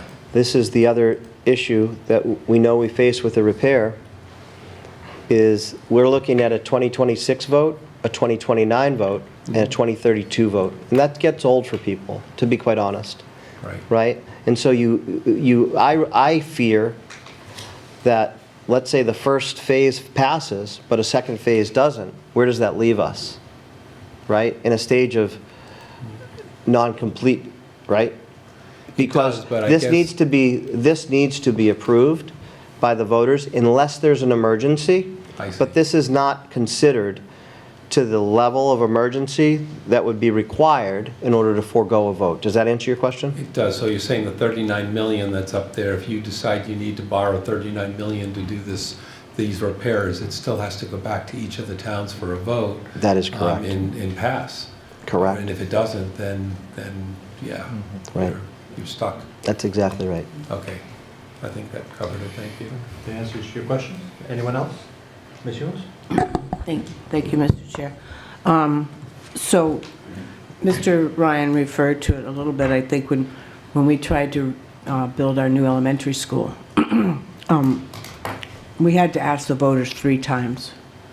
And each time, the length of time between the asks got longer, because we realized that we weren't, we needed to slow down. We needed to do it many, many times. They say people need 7 times before they get stuff. I don't know if that's true, but it's a useful thing to know. Can you say that 6 more times? No, I will not. And so I think that one of the issues that I see here is that people are getting too much information too quickly, and although you explain it well, it needs to be explained over and over and over, and over a period of time, so that there's not just one open house, but there are 20 open houses, and there's not just one thing on the website, but it's out on Facebook in all the towns, or it's out on whatever people look at. So there's multiple ways of people to get the information. I know when we put things out on the town website, nobody looks at the town website. I mean, maybe they do, but they usually look at something else, unfortunately, to get their information. And I think it's really important with that chart you had up, for this one here, the home value, and what it is per quarter on your tax bill. The same thing happened with us when we tried to pass the Community Preservation Act. It took 3 times, and it took 6 years. And it finally passed at 3%, because people finally got it. Oh, it's a tax on my tax bill. It's not on my house, or it's not on my whatever. And there were exemptions for people. There were senior exemptions and so on. Things just need to be explained slowly and carefully to all of us. I'm no exception. I need to hear things over and over as well. Sure. So I think that's one thing. And if I may say so, I think the font needs to be bigger. Because there was a thing up there that you had, it looked really good, except I, for one, can't see it. And these are my long-distance glasses. We'll work on the font. I appreciate the insight, and I think we weighed, do we move to September, and then what's the impact on a contingency budget if you move to September? And if you move beyond that, do you really impact the ability to continue with the project and claim the funding? Because at some point, if you wait too long, the cost of the project and escalation is detrimental. So what we've done is used a different mechanism for delivering information, because we did not have anybody to assist us before. Our foundation has assisted now, and that's appreciated because I think it's a better way of messaging. Between September 1st and November 18th, prior to the last vote, we made 60 different presentations, sometimes in front of 3 people, and sometimes in front of 50. But I can tell you the average was not 50. And we felt as though there needed to be a mechanism for people to get information, like you said, immediately, because the days of selling vacuum cleaners door to door are over. Yeah. We're in a social media world. Right. And so people need the information at their fingertips. So we've made an attempt, in alignment with what you've shared, to try and share the information in simple terms. And what we've also found is, while we're passionate about Old Colony, a lot of people will say, I just want to know the number. They're not passionate about Old Colony, and that's fair. They just want to know what the number is, and if the number's manageable, then that's helpful for them, and if it's not, then they can't, they have to make a decision. Right. The flip side is there's no zero-cost option. And I will say, admittedly, that was not the focus between September 1st and November 18th. We did not do a good job of explaining that. Right. So when people see that the cost of repair is more than a high school, because of that 3-cycle, 9-year period, it makes a whole lot more sense. And I think that's what happened with us for our elementary school. It finally became clear, to me included. I mean, right. I had as much trouble understanding it as the next person, that the repair was actually more expensive. It doesn't feel like that should be true, but it is true. Right. But that really needed to be laid out very carefully. And I think that this per quarter payment really helps too. Oh, thank you for the feedback. Mr. Ellis? Just 2 quick questions. How much due diligence have you done into the old school that's out there now, as far as looking, when you brought up asbestos and things like that? How much due diligence have you done? We replaced the roof. We've upgraded a science lab. There was an addition put on welding years ago. We've converted closets to offices. So you have a good handle on whatever remediation you might have to do that goes into the... Yeah, so it's not last summer. The summer before, we had mechanical, electrical, plumbing, low voltage, structural, civil engineers crawling all over that building, above ceiling. So yeah, and they assessed everything. The one thing that that is still a big unknown, because it's a Butler building, there are no structural as-built. So the structural engineer sees it and he knows what it is, and he's dealt with it before. It's actually the same structural engineer that did the Carver school up the street.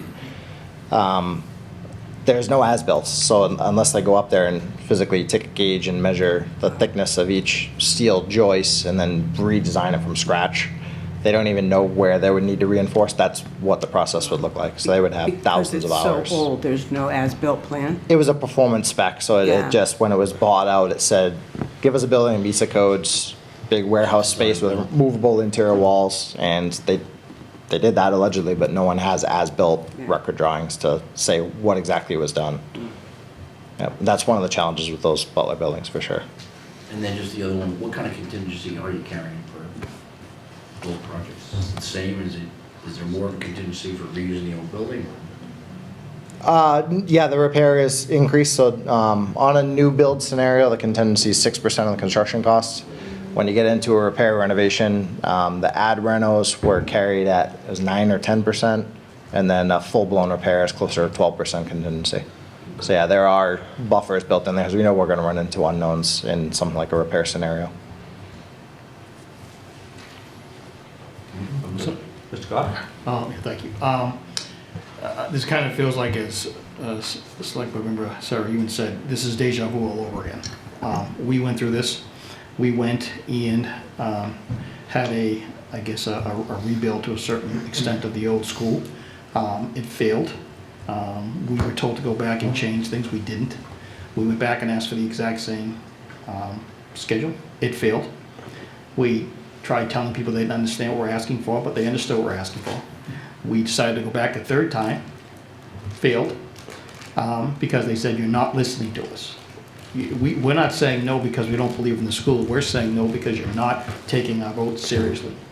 We're back a fourth time, and we asked for a non-binding referendum to say, hey, do you even want us to even look at fixing the school? That failed.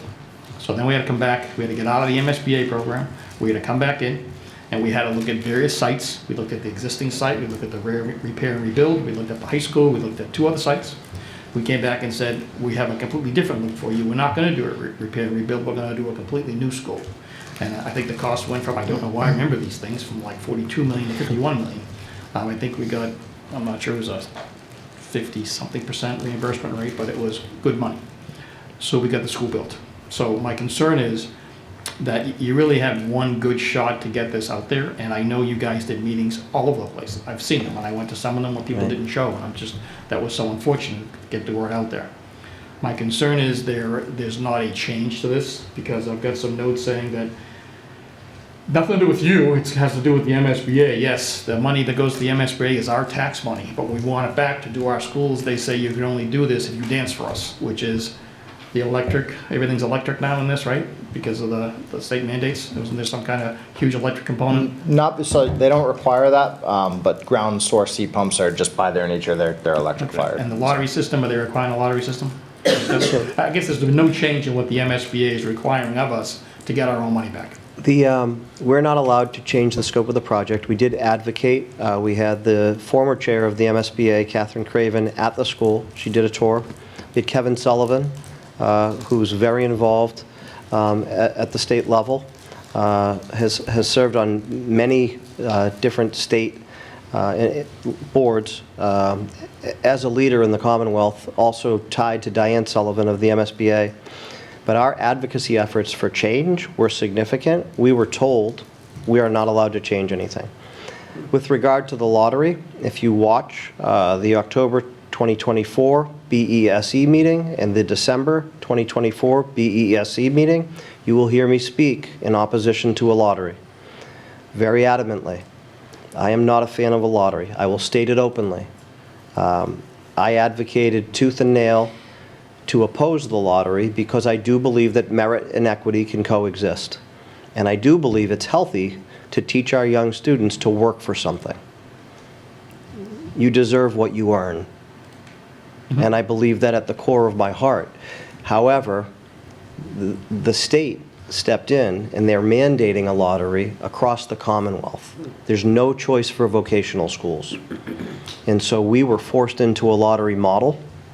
The impact of that lottery, if I move to another slide, just give me a moment.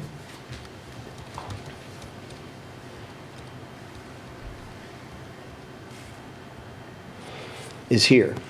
So the impacts of the DESE mandated lottery includes residents from private schools. This chart shows you that in 2029, we had under 80 applications from Acushnet. This year for the class of 2029, for the class of 2030, it skyrocketed to almost 100. You can see the number of students from Acushnet who were accepted, significantly lower. In Carver, we had a number of applications for the class of 2029. The number of applicants in 2030 for the class of 2030 decreased. The number of students accepted was somewhat stable, a small decrease. You can see the skyrocket for Lakeville in terms of interest. But when you look across at the blue line, you'll see Mattapoisett saw an increase in terms of enrollment. Acushnet saw a decrease. Carver saw a small decrease. Lakeville had an increase, and Rochester had a big increase in both interest and in acceptance of the offers. What you'll see over time will be a much more stable enrollment number across the board because of the predictive and historical formula that we're using, which will be great for towns because they'll be able to predict their budgets. That's super helpful. So it's not a random draw anymore. When we, in terms of having to forecast what you might have in terms of enrollment, it's a random draw in terms of who gets in, but you'll be able to forecast enrollment much more easily than you were in the past because of the merit-based system. That's a pro to the merit-based system. The con is, I'm sorry, to the lottery. The con is that that merit piece is out the window and people don't have control over this. Now, the piece that I wanted to share was, with regard to this new system, I still struggle, even though it's forecastable. And when this originally came out, they told us that it was a lottery with no formulas to predict how many students would be accepted from each school. And I argued back and I said, if I draw all 150 slots and every student from Carver applies, and I draw 150 students from Carver, I'll decimate that high school. That's not acceptable. Mm-hmm. And so you'll have to go to the town of Carver and tell their high school, and you'll have to tell their municipality, A, that they have to pay for all those students, and B, that they no longer have a high school. And if you're willing to do that, then we'll just submit our policy as is. To which they responded, you can have a formula. So we were able to advocate and change the formula on behalf of our member towns because my relationship with our towns and our superintendents is really important. It's why we're able to do what we do. So that allocation that we have, given the formula, will allow predictability for everyone. Doesn't fix the lottery. Okay. Thank you for that information. The other item I had was, and I don't want to throw numbers out there. I'm looking at it right in front of me. The current assessment for the 2027 fiscal year is $1,703,472. Now that's going to go up. I'm dangerous about throwing numbers out there. So do you have a debt number of our $26 million based on whatever rate and terms you're looking at right now? Yeah, so annual debt service on, so it's based on enrollment, right? So keep that in mind. Carver would be looking at $1.54 million, and that's at 4% for 30 years. That translates to 4.3% of Carver's FY26 levy, which also translates to that 4.3% projected single-family home increase you saw on one of the other slides there. Okay, and then the predicted cost per student, I'm assuming that's going to change from the standpoint of, well, you're going to a bigger building, but you're going to have cost efficiencies. So the cost per student, you have a wag at that? What you're... We do. It's up on the table there. It's not per student, but I believe it's a 6%, give or take, increase when they get up to full enrollment. Remember, it's not going to be all students in year one. They're going to have a bigger freshman class. The freshman class moves up, so it's a 4-year build-up. At the end of that 4-year build-up, I think it was projected at a 6% increase for a 38.5% enrollment increase. The cost per pupil right now for Carver, 17,382, which is the lowest of all of our sending communities. And what we would do is we would consider the fact that if you add 50 students a year, a portion of those students will be from Carver, but it won't be 50 additional students from Carver per year, so it's important to keep that in mind. right? Does that make sense? It is, but I'm just trying to understand what my operating budget's gonna go up from 1.7 to what number? Do we have any ideas? I think that table might have the answer. Rochester. That's Rochester, yeah. The fact table, the yes/no table. Yeah, hold on one second.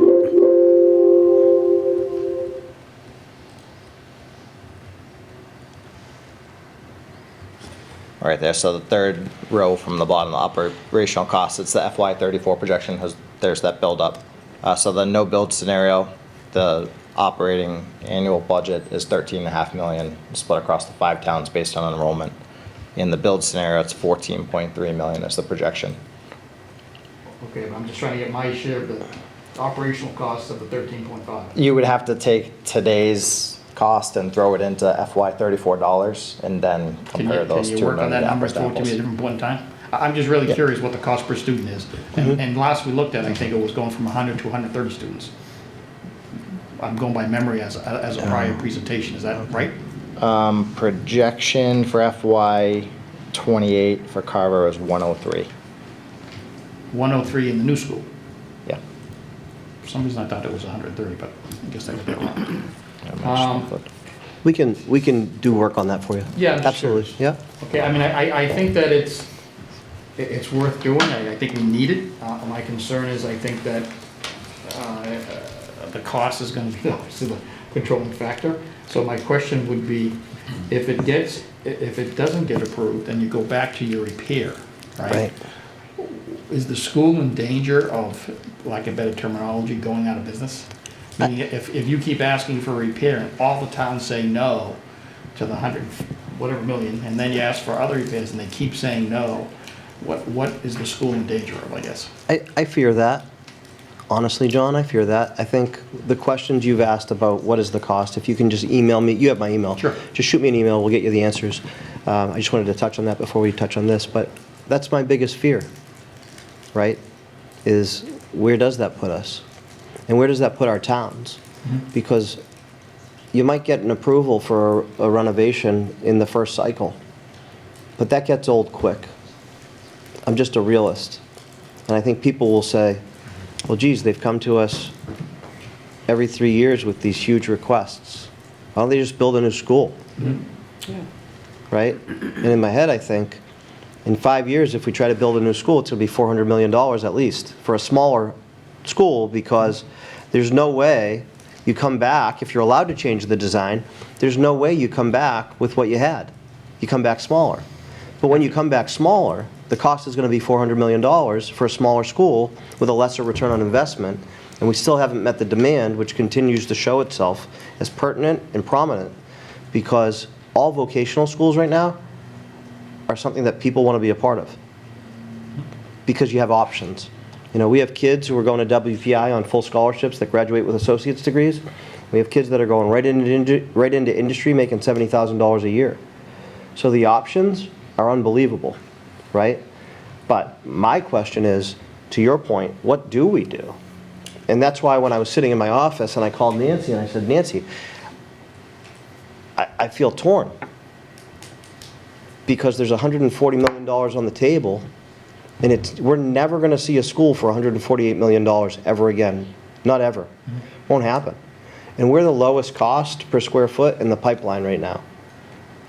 Our costs are equivalent to Tri-County, who started 2 or 3 years before us. And that goes to show that the building committee did their due diligence in making sure it wasn't the Taj Mahal.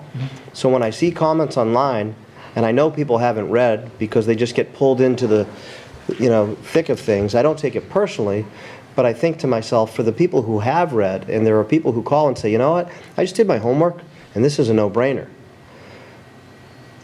But for the people who haven't taken that time to really do the research, I understand where they're coming from, because at face value sometimes people doubt and say, what about this? What about this?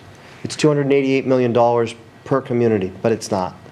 And so I was just kind of in a place where I said to myself, how do we move forward? And my biggest fear, John, is exactly what you just said. What do we do in 9 years or in 6 years if we're 2/3 of the way there and somebody says, no way, 99 million? No way. Thank you. Mr. Chair, can I just, Sure. quick thing? What you just said, you should write that down. That was heartfelt, and that's your argument. That was really I good. appreciate it. I appreciate it. Yeah. I'm doing the best I can. We, not just me, we're doing the best we can. Appreciate it, Sarah. Pat, any questions from the Finance Committee? Anybody? Go ahead, Just Jack. think to what you were talking about, or what Sarah was talking about. Your opponents in the first vote buried you on Facebook and X. And I think short comments, what you just made, and some of the things up there would help you out immensely on the next vote, because that's what everybody was reading. Yeah, I appreciate that. I'll tell you that I saw it. It's hard because I didn't sign up to be a politician when I came into this role. I came to help kids, right? And then when I tell you that what's been put out there, I don't think the people that are commenting have met me, ever. Right. They don't know who I hug after graduation or whose house I go to and sit at their kitchen table when they had a bad day to make sure they come to school the next day, and I do that. But what I will tell you is that I also know what I signed up for. And I signed up for a very public position. And unfortunately, sometimes people paint a picture without knowing you, and they make a judgment, and I have to live with that. But what's helpful is when other people talk. They've already created a picture, and some people don't even want to hear my voice. But when other people have a voice, like this group, if people feel comfortable enough to have a voice, that's how these things happen. Because when select boards and FinComs say, you know what, folks, we support this with a vote of whatever it is, and there are going to be people who don't support it, and that's okay too. But you're allowed to do that. You're allowed to actually say, this number of people from the FinCom support, and this number of people don't, and this number of people from a select board support this, and this number of people don't. Lakeville did it. They voted. Their select board voted, and they said, this is our vote, this number support, this number doesn't. We do it on warrants all the time. Right? But when we have the voice, people look to these seats because I'm supposed to be the guy who rah-rahs for Old Colony. That's my job. People say, well, that he's a superintendent. He's supposed to say that. But when someone else has a voice and they say, this makes sense, that's where it comes from, is the collective us, the we, right? And so when I have our team go out and people say, we have these projects we want to work on, and I say, listen, we need to take care of our people. And our carpentry people go out and they build the concession stand here. They go to the COA in Rochester, right? They build Loon Pond Lodge in Lakeville, the Holy Ghost in Mattapoisett. We're in every town. What our kids do, the gazebo in Carver, when our kids drive by that, they say, I did that. That's who we are. We're a service-based community. When John Oliveira, our first superintendent, got up and spoke at graduation, he's 97 years old, and on Sunday morning he spoke to our kids, and he talked about kindness. My job's not to rebut in a negative way. My job's not to be negative and go down a path and take bait. My job is to be a role model for our kids, to show them how to act with tact, and to conduct myself in their best interest. And I believe deeply in who we are as a school. I've been there for a decade. It's the best job I've ever done, and I will fight tooth and nail to do what I believe is right for our kids. And that's why I'm here. Any other questions, Pat? Anybody else? Okay, I'd like to make a comment or two. No, I don't have a question. Pat, just make sure you speak into the microphone. Just want to make a couple of comments. First of all, there's no question about the need. Absolutely none. And it's the need is dire, and it needs to be addressed as soon as possible. Just want to make a couple of observations. In my 30-some years being within the school departments and municipal finance and so forth, I've been involved in new building projects. I've been involved in major repairs, minor repairs on MSBA, off MSBA, so on and so forth. Two things continually rise to the top for me. Number one is all communities need a good vocational school option. It's just as important as their local school. There's a bunch of kids in every community that just thrive under that environment, and that is extremely important.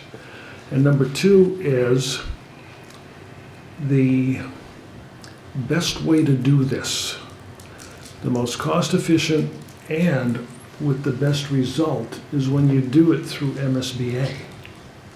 That really is the optimal option. And I've seen that over the years. It was true back then, and it's true now. So those are my two options. Those are my two things that always rise to the top for me over the years. Just wanted to share that. Anything else from the Plan Council? I just Ms. wanted, Silver? yeah, sorry. I just wanted to say, I've been on the committee, I think 2 years now. I've been on Carver Finance Committee for about I think it's been about 8 years. We've been talking about this the whole time I've been on the committee for finance. And I think it's finally here. I'm a numbers person through and through. So I'm always looking at, what's the best for the town financially. Every year after year, I've been saying, I can't believe you've been able to do it per pupil less than our own town. So I think if you look at the 17,000, I'm sure our town's closer to 20 per child. It's just amazing. I've also gone through all the numbers that they've done, and this really is the best way to go financially, I believe. We could wait, we could push this out longer, but it's gonna cost Carver more money. It's gonna cost everyone more money. One of the things I don't think we've talked about for our own town is we have the villages. I'm not exactly sure how many we have, but I think it's important for them to know, I believe that they're not paying real estate taxes, but they're paying personal property taxes. And what's that gonna cost them? I don't believe it's gonna cost them this amount, but we really should look into that for those villages. Yeah. Because I think it's very important to them, especially if they're in their retirement years. But anyways, I just want everyone to know I do support this. We've been looking at it for many years. Year after year in finance, we have talked about it. I don't want to interrupt, but that's a good point. Perhaps you could work with our assessing department or something to get a number on those personal property taxes for the villages. That would be important to have. And I think you would have to talk to the president of each village. I think we have 6 villages in town, 5. Anyway, so you can get the message, because they have their own TV stations. Oh, wow. Some of them. That's and good to know. Some of them don't, but they have meetings. And so I would suggest that that's a great point, that you get in touch with some of their presidents or whoever's in charge. And some of our students are, when we dropped off graduation signs during COVID, we saw, the whole town. It was, and I'll just say, I love our kids. I want them to have the best possible opportunities. They're my world. Ms. Sumner, thank you. We sort of hijacked No, your that's comment. okay. I just wanted to put that out there because I feel like it's important, because we have looked at it year after year on Finance Committee. And we've said, we knew that this was eventually coming. It's here now. And I was very privileged to work with them and see the numbers from their side, and they really were conservative. This was not the Taj Mahal. Yeah. I just want to make sure everyone knows that, and that if it doesn't pass, I understand, but it is going to cost us more money a few years out from now. Well, and that's what people need to know. Yeah. Anything else from the FinCom? Mr. Ryan, I think you had another comment? Yes, I was going to suggest maybe working with Area 58, if you can do a brief, maybe 5-minute spiel, then they might be able to continually run that for you, at least leading up. So, I mean, tonight's is probably going to be too long for people to watch, but it's a link, and they'd have to go to the link. I don't know if they could extract excerpts from some of the discussion tonight, but I'd recommend maybe, going to Area 58 and see if they can put something up that they can run periodically, just, informative. And then the other thing is we have monitors here. Maybe if you had a 1-pager or something, we could put it up on our monitors, so when people are coming into town hall, they get, at least it'll flash up and they can see facts and things like that. So just 2 suggestions for advertising. And then I think at the end, as we've hinted at what went on in Carver, I think the lesson learned is we were able to tell the voters how we were going to pay for it and what it was going to cost them. And sure. I still, kind of June's a little bit too quick, but we'll have to, the Finance Committee, the board will have to look at funding options, if for whatever goes through, whatever passes. And while it's going to be our intent to try to keep away from a debt exclusion as best as we can. We're not sure at this point how we could fund it, so we're going to have to probably look at that too. But I mean, we'll definitely be, from a taxpayer perspective, looking at how we minimize the impact over the multiple years to afford to do something. And I do agree that, just like we ran into the elementary school, you get to a point where the building becomes too old and not useful enough for education and just too costly to maintain. So you have to look at solutions to solve that. And hopefully we can come up with something. But I think at the end of the day, what's in the taxpayer's mind is how are we going to afford this? Sure. If we're going to have to pay that amount per quarter, whatever it is, between 40, 90, 100 bucks a quarter, that's an impact that we're going to have to identify. How do we offset that in the town? Absolutely. And we'll continue to work collaboratively. Every budget year we meet with all of our member towns. We invite folks in. We have conversations. In '25, we had a couple of towns who said, we just can't do this. We made cuts because of that feedback. And that's how we work with our operating budget. I know John had alluded to, how do you handle an operating budget? We work collaboratively. So we have those meetings. We hear the feedback.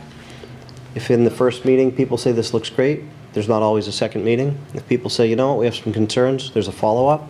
We sharpen our pencil. We bring it back to folks. If it's still not okay, we sharpen our pencil again. And so we'll continue to operate in that manner.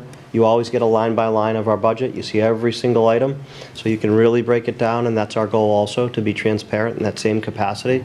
So I just want to reassure people that as long as I'm in a role that I am, and as long as these folks are in the role that they're in, that's how we'll operate.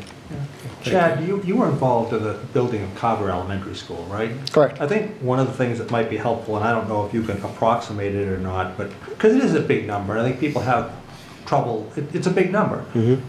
Can you compare what the cost to build Carver Elementary School when it was built as to what an approximate number do you think it might cost today if we were building that school today? I absolutely can, because we are building buildings just like that building up the street in today's market, and the stuff that's moving through design phase right now is pushing $1,000 a square foot construction. That Carver building clocked in around $300 per square foot. Granted, it was also the most cost-effective project in the MSBA pipeline, much like Old Colonies. But a total cost, but as opposed to what it was then, as opposed to what it was now, what Yes. was the total cost? So at that time, I believe the authorized budget was $52 million. It finished 10% below that number. A building that size nowadays is north of $150 million. Really, 3 times. Yeah. No, it's amazing. I think, just one more quick Yes. thing. Sorry. So I think the couple of things that need to be emphasized here are these quarterly contributions, and find out if the mobile home parks make any contribution whatsoever, because they don't, if they're park owned, they do pay taxes, but it's not individual taxes. But just find out what, if anything, they would be paying, and get the word out to them, because they're largely seniors, a couple of them are family, but they vote, so. Yeah, that's helpful. Yeah. Thank you. Ms. Weston, do we have a schedule of their online presentations on our website?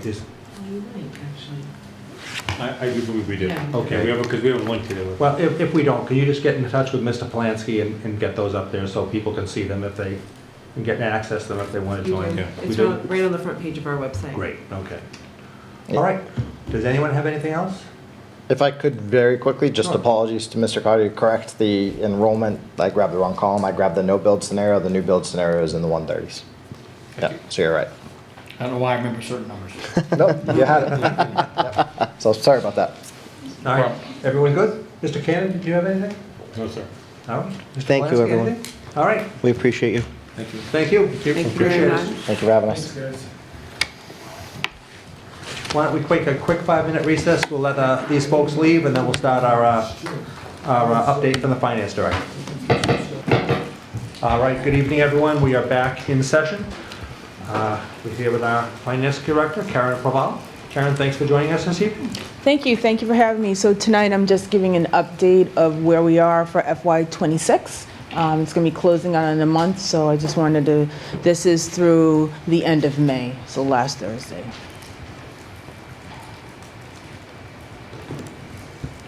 First thing I wanted to go through is our revenue. Our revenue Currently, right now, we've collected 97% of our tax revenue.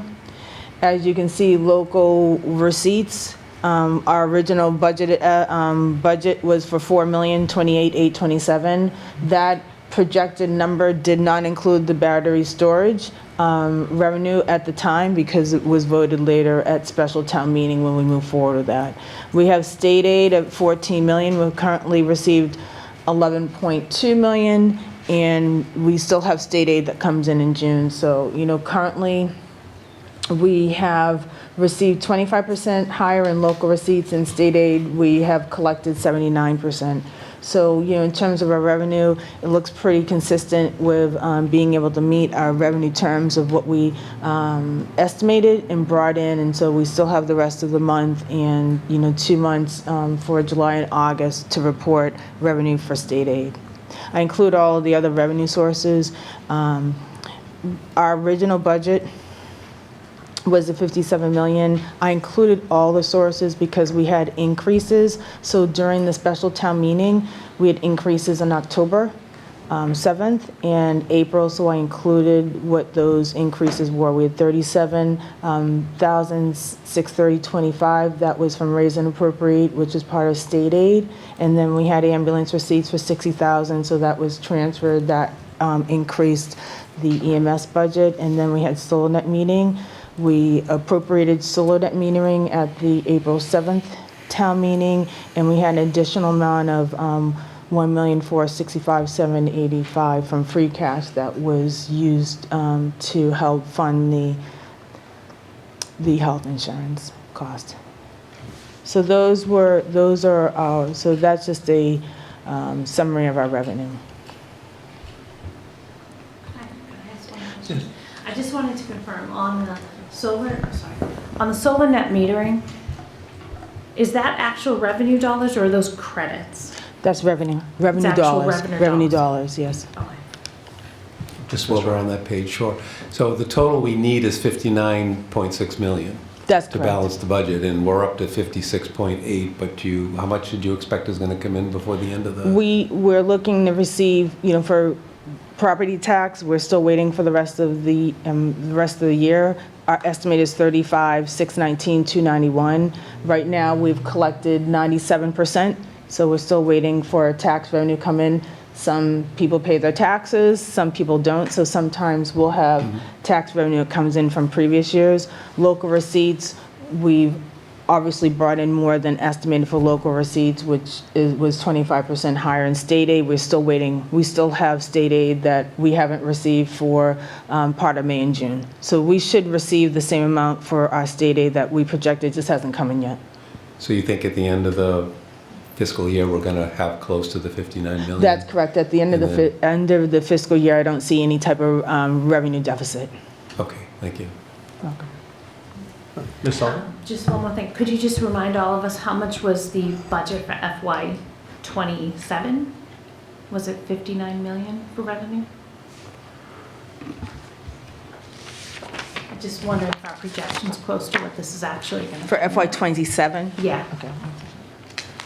The revenue is higher than in FY '27 and 26.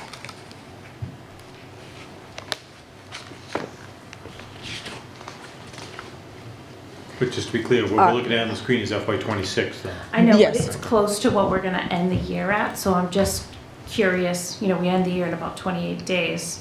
Is what we projected for next year on par to what is actually coming in this year? Oh, you mean at this time last year, did we bring in the same amount of revenue? Or so for FY '27, our revenue is 38 million for our tax levy. So that is, 3 You're talking million. about the budget that's going to start July 1st of '26? 63 million, that includes CPA Okay. and North Carver Water District. Okay. So for the FY '27 budget, for the tax levy, we have 38 million. State aid, we have 14 million. Local receipts, we have 5.2.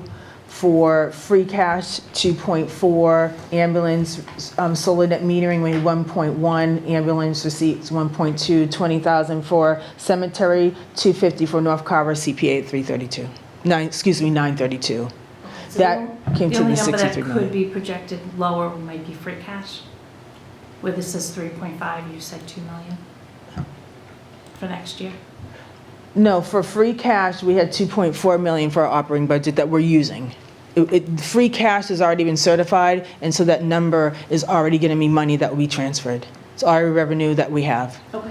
But again, it's not operating. We don't use free cash for operating, right?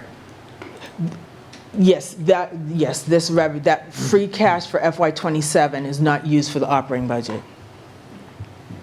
Yeah, we're so close now, we didn't have numbers this close to predict Yes. before. So just wondering, are we close to what we think it's gonna be next year, based on these numbers that are coming in? It sounds like we are. It's pretty consistent. Our projections for revenue are very conservative, and so over the last couple of years, we have received the revenue that we projected. The only difference for FY '26 is that we used free cash this year to cover operating budgets. We don't normally use free cash, and this was to cover the Gateway health insurance claims deficit. You're welcome. The next slide I wanted to show was just a breakdown by category of our local receipts. As you can see, our original projection was $4 million, and change, and we currently brought in 25% more.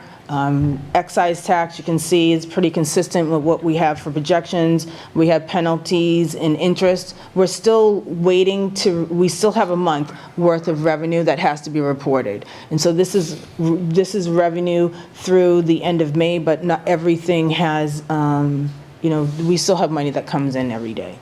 So we have the pilot revenue. We had 78,000 as our projection. And we have brought in currently $1,223,847. We have housing pilots for 31,000, and we brought in 51,000. We have fees, license and permits. I won't go through all of them. So for license and permits, last year we estimated 575. That included a one-time permit that was carried for a couple years. FY '27, that changed. We made sure that that number didn't carry over as part of our projected figure. So this will be the last year you'll see license and permits at a higher percent than what actually comes in. For our investment income, for fines and forfeits, we brought in more right now than we had projected, and for the investment income, it's pretty consistent. If interest rates are going up and down. We have Medicare reimbursements, it's consistent what we projected, and we had some miscellaneous revenue. There were some sales, so we had some miscellaneous revenue that came in for local receipts. What was the big difference in the solar pilot? I'm not ringing a bell. Battery storage. So battery storage, because the pilot program wasn't negotiated yet? That's correct. So the pilot agreement was not signed until the fall, and we estimated our budget in the spring. So we estimated our budget back in April, and then I could not include the pilot money as a projection of revenue because we hadn't signed the agreement yet. So when you,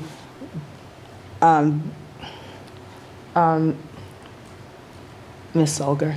Yes. Through you, Mr. Chair, just as a comparison of what we projected for revenue for FY '27 for local receipts was $5,293,768. So it's consistent with what we're bringing in now based off of what we're projecting for next year for local receipts. Any questions? This is just a graph of 63% of the revenue that we bring in comes from property tax. You have free cash, state aid, ambulance receipts, and this is from our original projected operating budget. This obviously, the actuals will change from the projected. When I do the end of the year presentation, it will include everything that happened for the entire fiscal year. So I'll go over that schedule in terms of when that presentation will be presented to the Select Board and the Finance Committee. So right now, we have the FY26 budgeted versus actual expenses. This is through May 29th.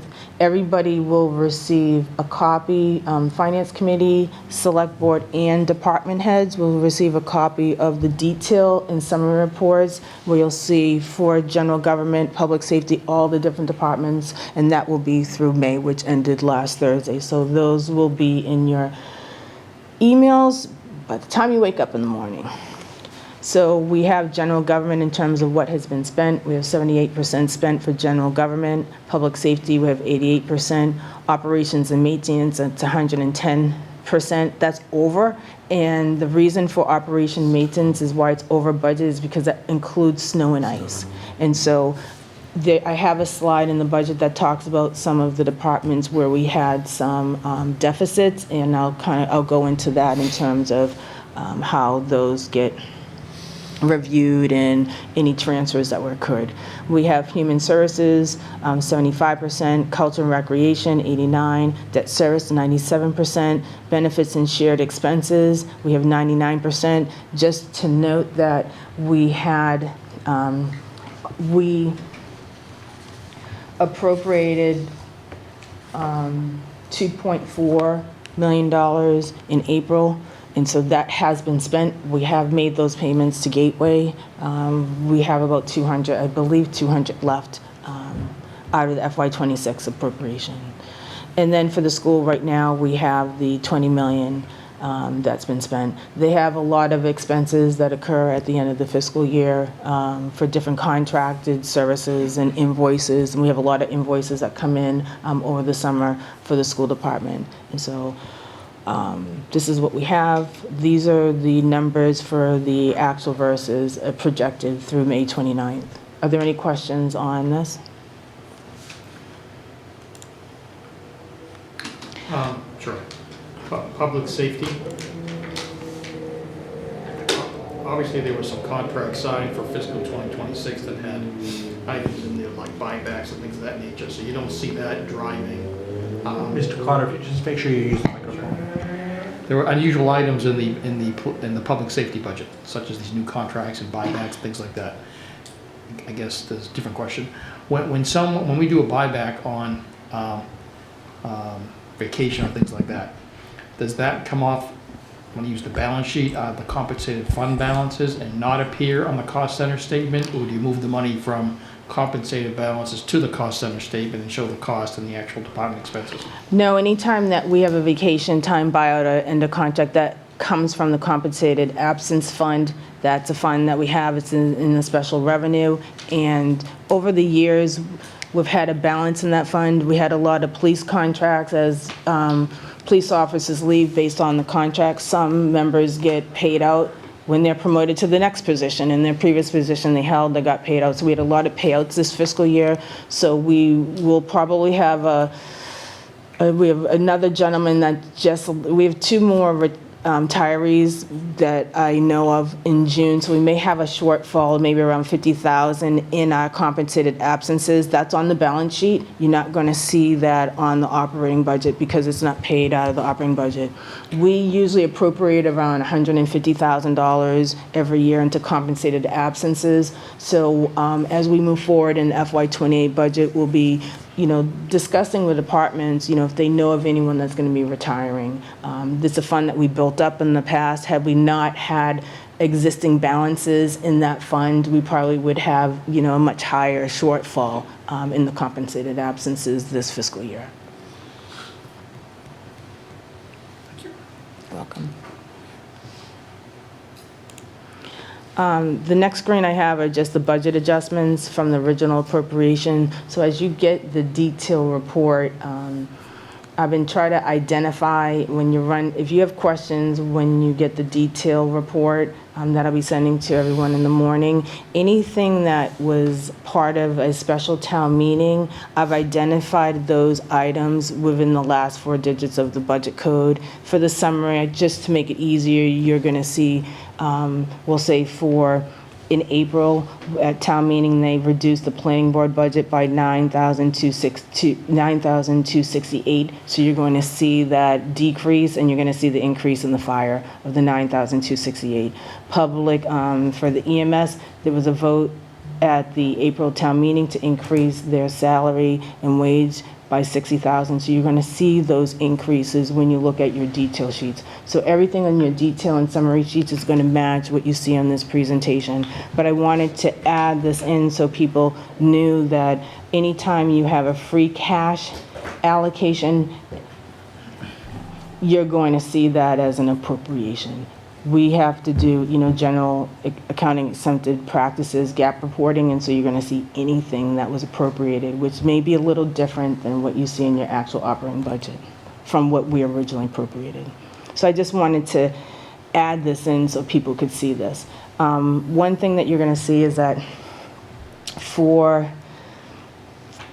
unemployment, in the past, we've put money in unemployment as one of the fixed liabilities, but it should be in the operating budget. So for FY26, it got put in the budget twice. So we have $80,000 in the operating budget under the fixed liabilities for unemployment, but it was also under free cash.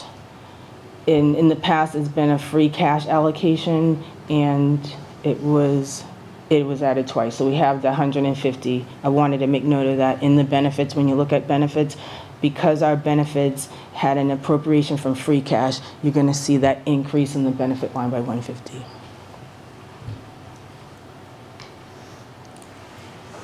Next section is just showing our operating expenses, the allocations by each department in terms of what we budget for the year for percentages. And I added the budget schedule just to give people an idea of what is going to happen moving forward. So departments right now are putting together the deadline for the appropriation transfer requests are June 15th. I've been working and meeting with departments to talk about any shortfalls. We have a few departments. I'm not sure right now how much, is still a little early, how much we'll be requesting from the Finance Committee, but as I get those numbers prior to the Finance Committee transfer from the Finance Committee's transfer fund, you'll have that prior to the 22nd. And so it's just a little early, and so I'm working with departments to look at that.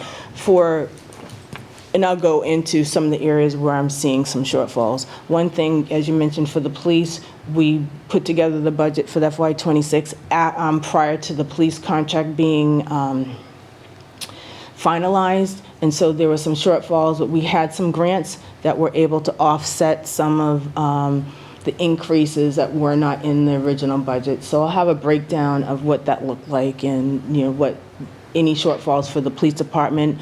We'll see for O&M, a lot of departments were able to absorb some of these additional expenses that weren't originally foreseen, and I just give credit to the department heads for really managing their budgets and just cutting back on things that they don't need during this fiscal year. I think everyone has done that, and so right now I don't see the town having any shortfalls in the original appropriations for each department. And I'll kind of go through, I'll know more as we get closer to the end of the fiscal year.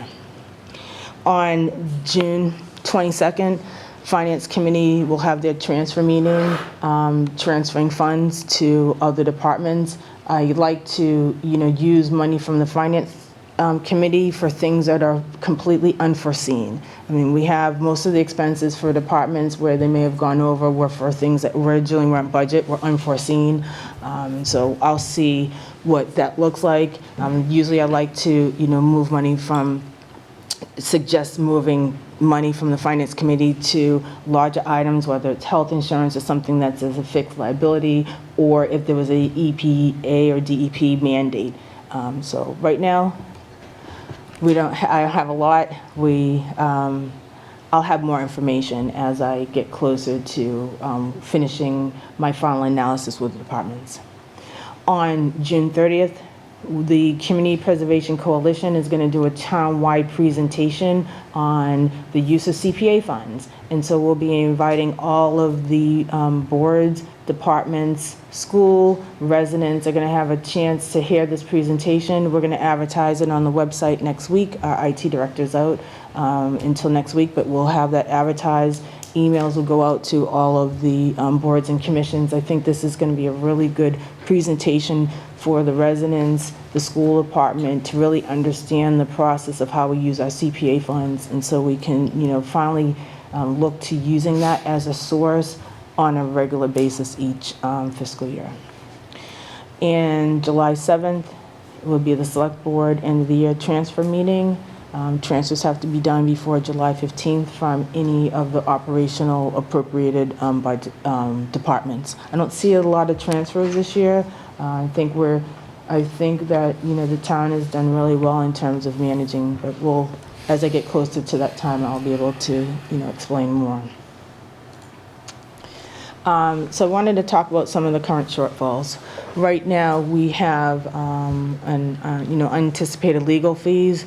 We're looking at $80,000. That's going to be unbudgeted. That will most likely be requested as a transfer from the Finance Committee.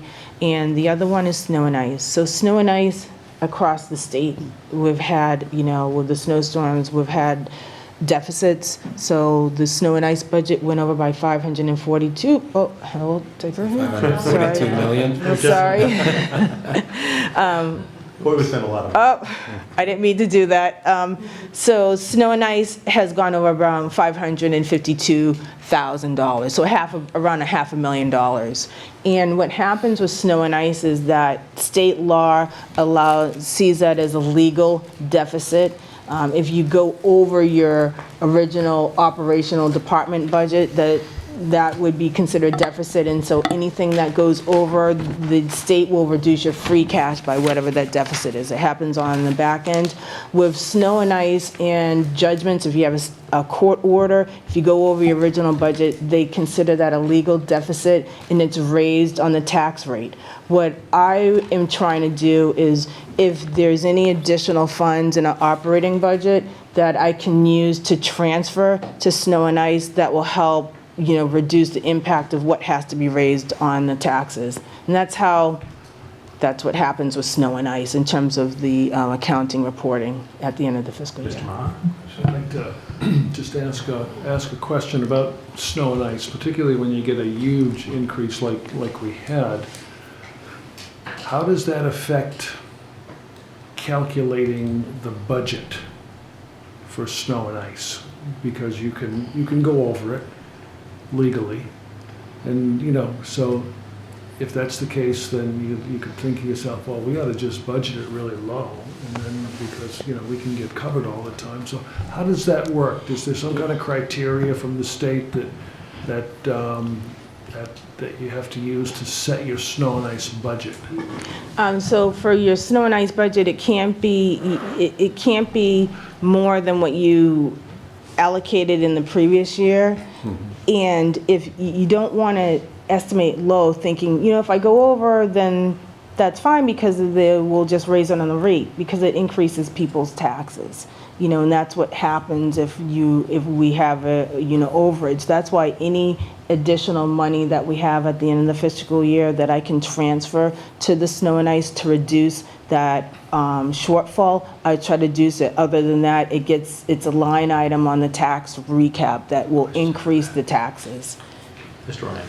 So to what we just said, I don't think once you set the snow and ice, you can't go down each year. That's correct. But if you take extra money and you appropriate it, isn't that like raising the bar again? Can you explain? I'm not Well, following so what if you're you were saying. to take available funds and allocate it to the snow and ice account, it's going to be effectively the same as raising the bar to the new snow and ice amount, which means we cannot in a subsequent year then bring it back down again. I think we're better off letting the free cash hit, take care of it, and that way you can leave it at the level funded that we keep it each year. We don't want to put more money into it and show the state that it's higher now. Yep, I understand exactly what you're saying, that, as you have that transfer, then it looks like the snow and ice budget has Budget went gone up up. Let me look at that, because there's different legislation and rules around snow and ice and transfers, and I want to just make sure that it's not going to affect the original appropriation.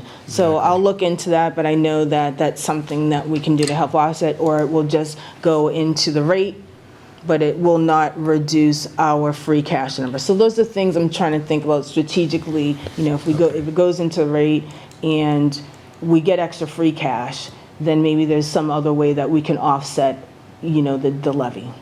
Won't the But free let me cash- look into that. Yeah, I think it's important because we don't want to raise that and Yes. then have the state say, well, now you have to appropriate 500 and whatever, well, 542,000 plus what's already in there next year. That would probably not work. But in the end, even if we had excess funds, they're still going to be into free cash at the Yes. end of the day anyhow. That's correct. So if we just let this take its course and when they do the tax recap, just subtract the amount of free cash, it may end up being the same as if we try to take money from somewhere else and put it in. Yes, and they won't reduce our free cash because this is a legal deficit. They won't reduce our free cash. It just goes on the rate, and any additional funds that we have at the end of the fiscal year will then cover that. But let me look into that. I'll Yeah, look into please let that us and I'll know. get back because that's a That'd be good important for question. the Finance Committee and the Select Board to know that. Yes. Thank you. I just have a question about the community preservation presentation on June 30th. What time is that going to be and where? That's going to be here in the Meeting room 1? Meeting room 1 at 6:30. 6:30? Yes. Thank you. Do we have enough room in here? Maybe you can get see who's coming, and, because there aren't that many seats here. We invite all the boards and committees. Yeah, we may want to Depending get who's coming. Oh. It hasn't been advertised in terms of where we're going to meet. Those were just conversations that I had with the chair of the CPC, Mr. Bentley, and if we needed a larger area, we could always change the location. I think we're going to get a really large turnout, especially from the school department and residents, because of the CPC. A lot of residents and the CPC committee have put together projects and suggestions of what they'd like to have funded. So I think, and with this being a new initiative, we might need a bigger space. Yeah, you might, that's why you may want to try to ask people to give you an idea, because the only other place you could move it is possibly the middle high school, the auditorium. You can either do the... What about the police department? The cafeteria or the auditorium? I don't know if the police department seats many more than this. Oh, okay. Yeah, and you probably want to get ahead of that, because you have the date scheduled, but if there's something going on in the auditorium, then obviously you can't move it there. So you may have to adjust the date depending on how many people you have coming. They need to be in the cafeteria even? Yeah, you may need to get creative. Yeah. Yeah. The gazebo. Okay, maybe outside and we'll have a big screen. Are there any questions, Mr. Carter? Yeah, maybe I think I know what this is, maybe I missed it. On the screen, that shows the fiscal year 26 budget versus actual expenses.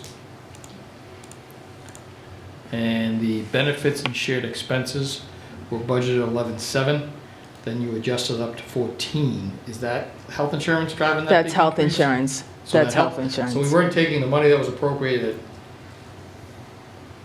town meeting for, that's the Gateway Group payment?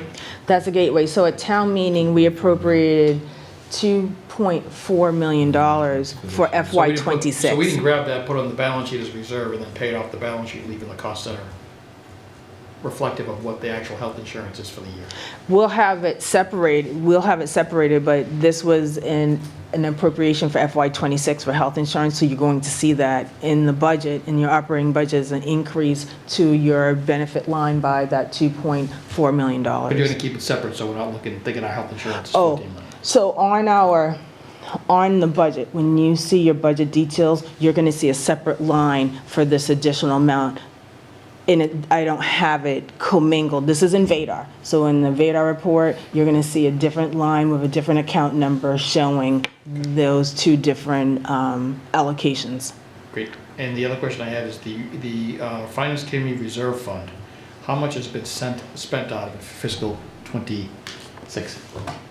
None? The $175,000, nothing. So how does that work? Because it seems like for the past X number of years, that was never to be used, at least we never used it, as a balancer at the end of the year, because people needed the funds. I remember it used to be the veterans agent used to come and say, my population went up, I need some money.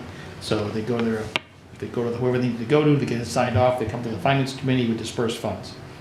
So if a manager, I'm gonna pick DPW, turns around and says, I need this piece of equipment, it cost me $25,000, I don't have it in my budget, but it's January, I need it right now. Do you allow them to deficit spend that line item and bounce it off the end of the year with the 175? No, I have conversations with the finance committee, so if there's a department and they have something that's a mandate, usually if it's something that it's equipment, it would have to be an emergency and mandate from, we'll say, I'll give you a good example. O&M, they had wells. There was a DEP mandate that we had to move forward with the work. And so they were able to absorb some of that, but when that came up, I brought it up with the town administrator and the finance committee chair to let them know that this was a mandate that came up that we have to move forward with, and that would then be a request from the finance committee. But regular equipment and other needs, I would have them put it in for a capital request for the next fiscal year. I guess, why aren't we spending money out of the reserve fund? The reserve fund cannot be used until the end of the fiscal year as a transfer. I disagree. I disagree also. That's not the way, That's not the way when it we were was. on the finance committee, we constantly had requests. Yeah. It was never end of the year balancing expenses. Never. Well, I'll be happy to share Mass General law in terms of money that's set aside for the finance committee as transfers for the end of year transfers. We have. Two different things. Yeah. They're two different things. End of the year transfers, yes, but this is emergency expenses that are required that weren't budgeted at some point during the fiscal year you have no control over. Maybe the account is not labeled properly because of what we're using the money for? Like the I'm type of not, account? can you explain your question again, John? I'm not following what you're Well, saying. the whole idea was that the 175,000, whatever it is right now, it gets set aside. Yes. It's a P&L item, right? It's on the cost center statement. It's set aside so in case some department has I think the definition of it is unusual expense, unplanned, something or other, right?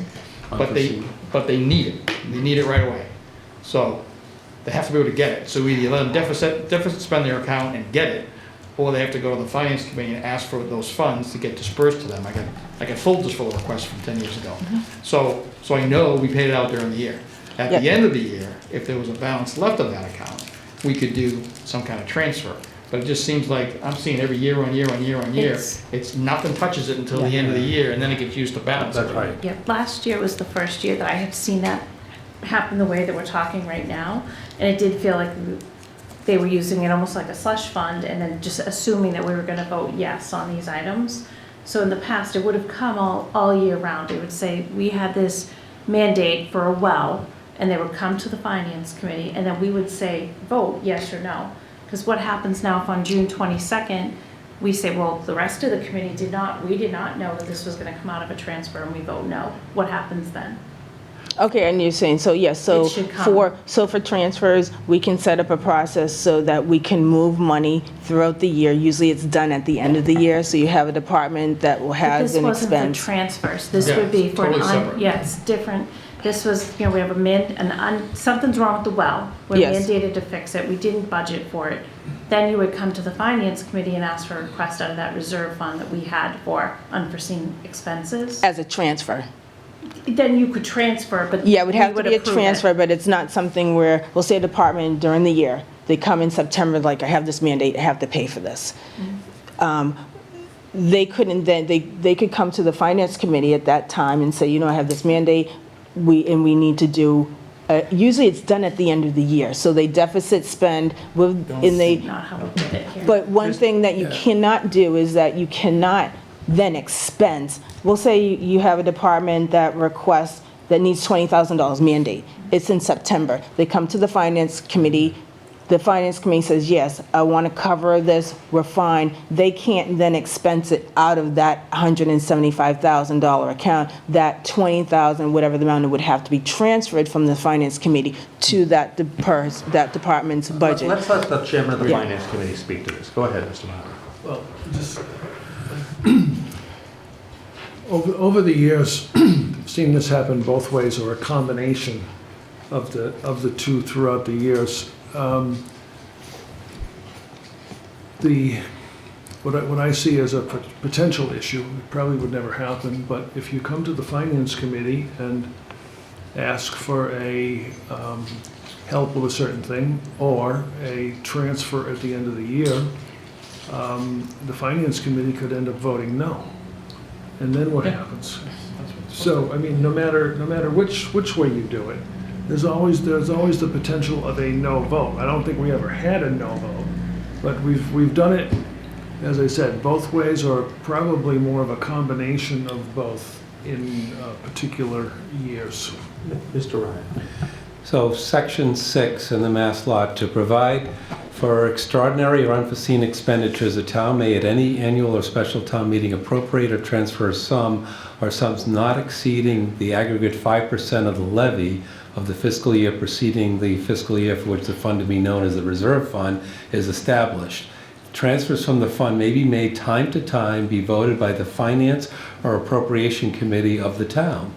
So towns having such a committee, and in such towns by the Select Board and Town Accountant having such a official blah, blah, blah. So basically, there is a, right here it says we can establish a reserve fund of which the Finance Board can transfer when needed, as needed for unforeseen expenditures.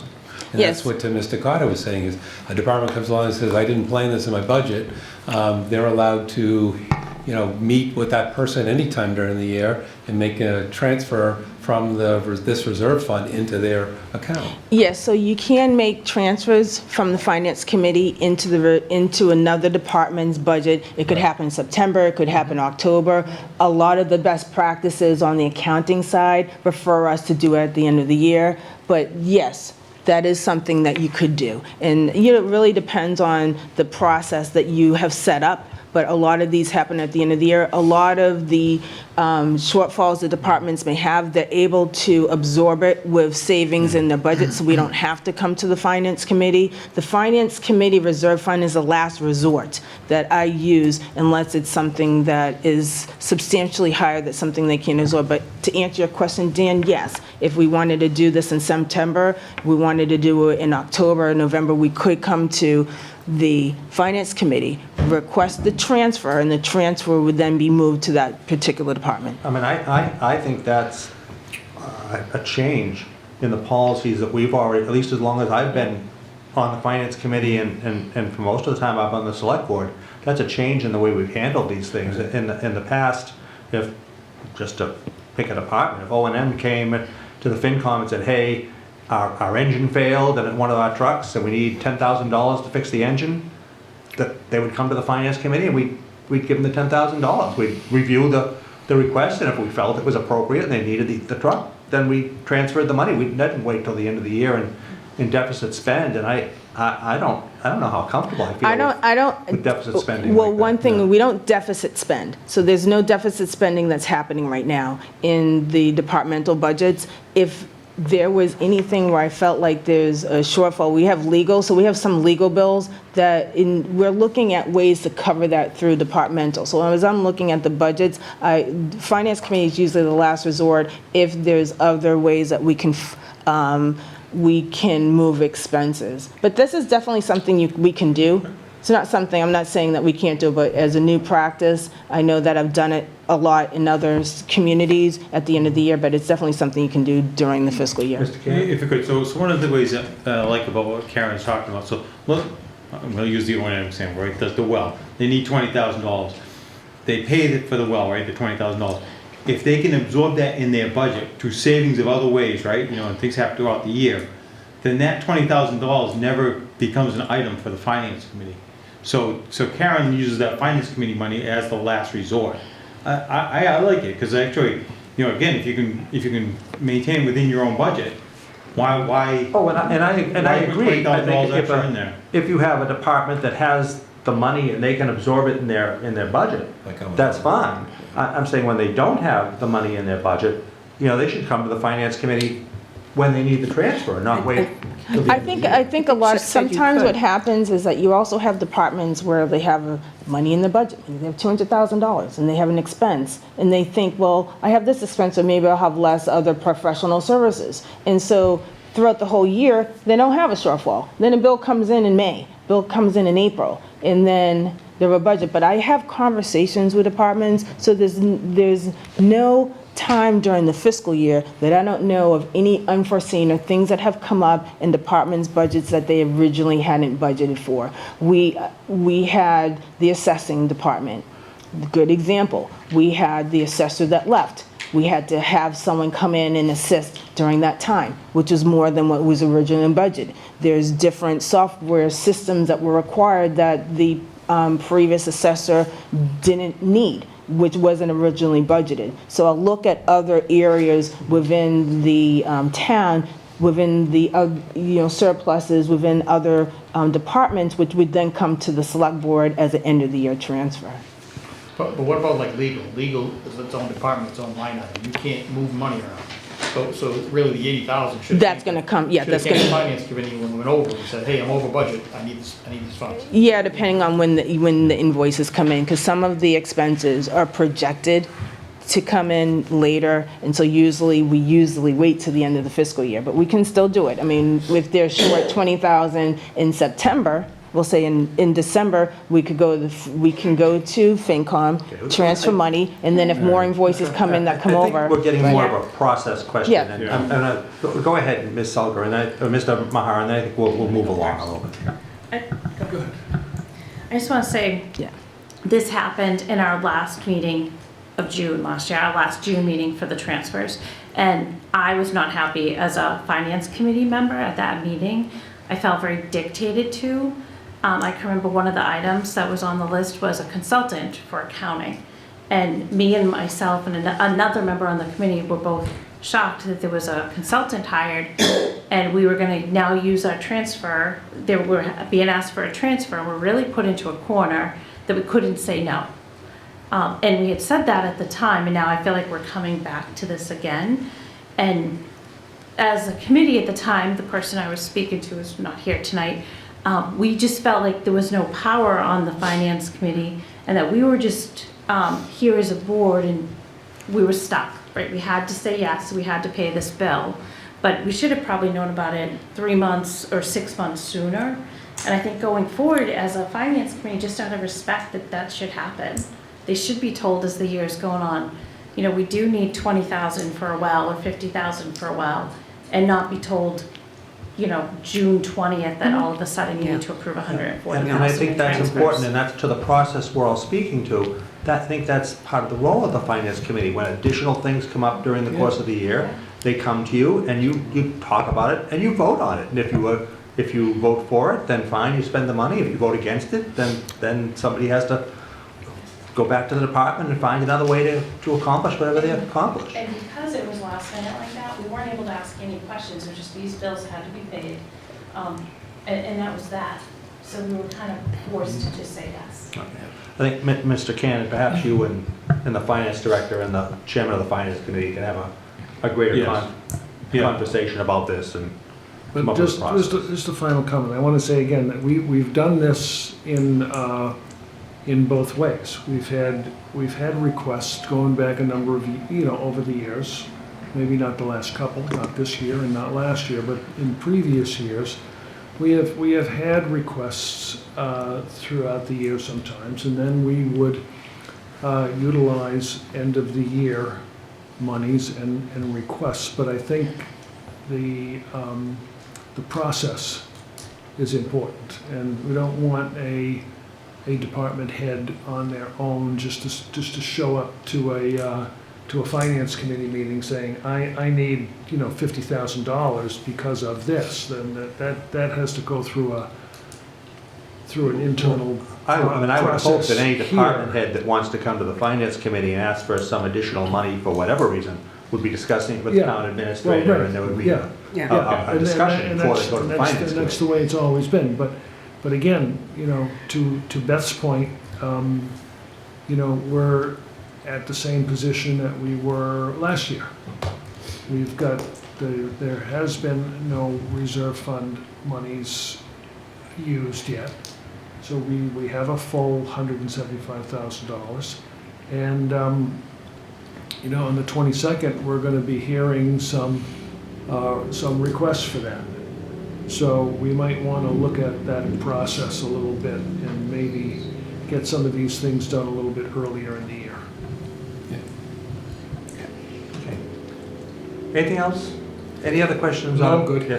No, but and again, as we're talking through this, and I agree that you should have a role in it, because I'm reading here that, I just said the Mass General Laws, Chapter 40, Section 6, but it does say the Department of Revenue in Massachusetts has expressed its opinion that reserve fund transfers by finance committees are appropriate to provide for urgent and unforeseen expenditures that could not have been anticipated before town meeting, and/or to allow immediate expenditures of funds in the event of an emergency, threat to public safety, health, without having to call a town meeting. So you are authorized to meet with department heads to do these, and I agree with you. Why wait to the end and be told you have no choice, you have to do this?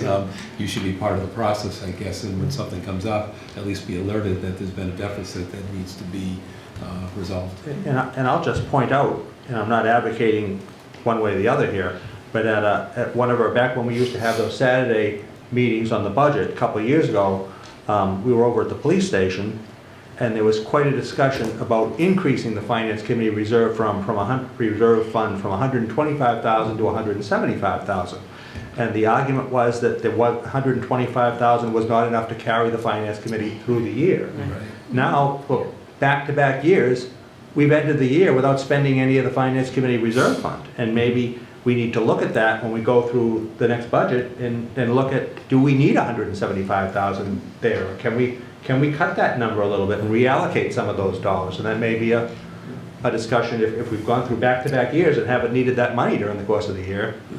I think one of the reasons, we really try to work with departments to make sure that we are providing and requesting them the money that is needed for the fiscal year and not additional money, and enough That's money to important. cover their budget. So, if their finance committee funds still remain, then that's something we can discuss, but I think that it's a reflection on departments managing and not overspending their budget. We're in conversation throughout the whole year. Sometimes we don't know about shortfalls until close to the end of the fiscal year because there's money available in the funds.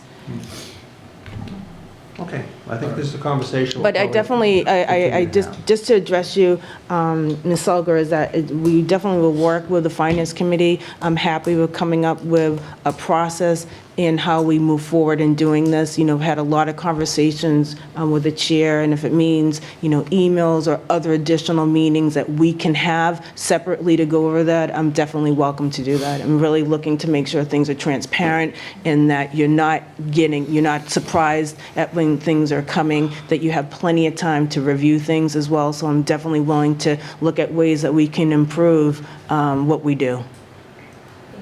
Welcome. Anything else on Ms. Praval's presentation here? Mr. Cannon, anything? No, Mr. Chairman. Ms. Praval, anything you'd like to add? No, thank you for the opportunity to go through this. I think we had a tough year with a lot of challenges during town meeting, and just being able to look at our available funds. I'm really looking forward to the end of the year presentation and adding more to it, especially with the Finance Committee and looking at the balance sheet, because that's something that you don't see. You're not seeing the balance sheet, you're not seeing the special reserve funds, you're not seeing the stabilization fund. So that's something that I'd like the Finance Committee and the Select Board to see, to understand, so you can see exactly all the resources, what goes into our free cash numbers, so that people can understand, just the mechanisms, what goes through in terms of closing the budget. So thank you for the opportunity to present this. All right, well, we'll move on to our last agenda item, which is an update on the financial software programs. Yes. Mr. Cannon, is In this, Mr. Chairman, I will turn it over to the finance director. She was leading the charge on those financial software. okay. Oh, you're turning over to you. So, yes, through you. So we had several meetings. Let me just close this. We have had several meetings with staff to look at the Munis software. At the last meeting, there was at least more than 20 members we had members from the school department, from O&M, from every department that uses Vadar and SoftWrite, the end users, department heads. And at that meeting, there was a consensus among the majority of the committee members and the staff in attendance, with the exception of one employee that felt like the benefits of transferring to Munis were favorable than staying in Vadar.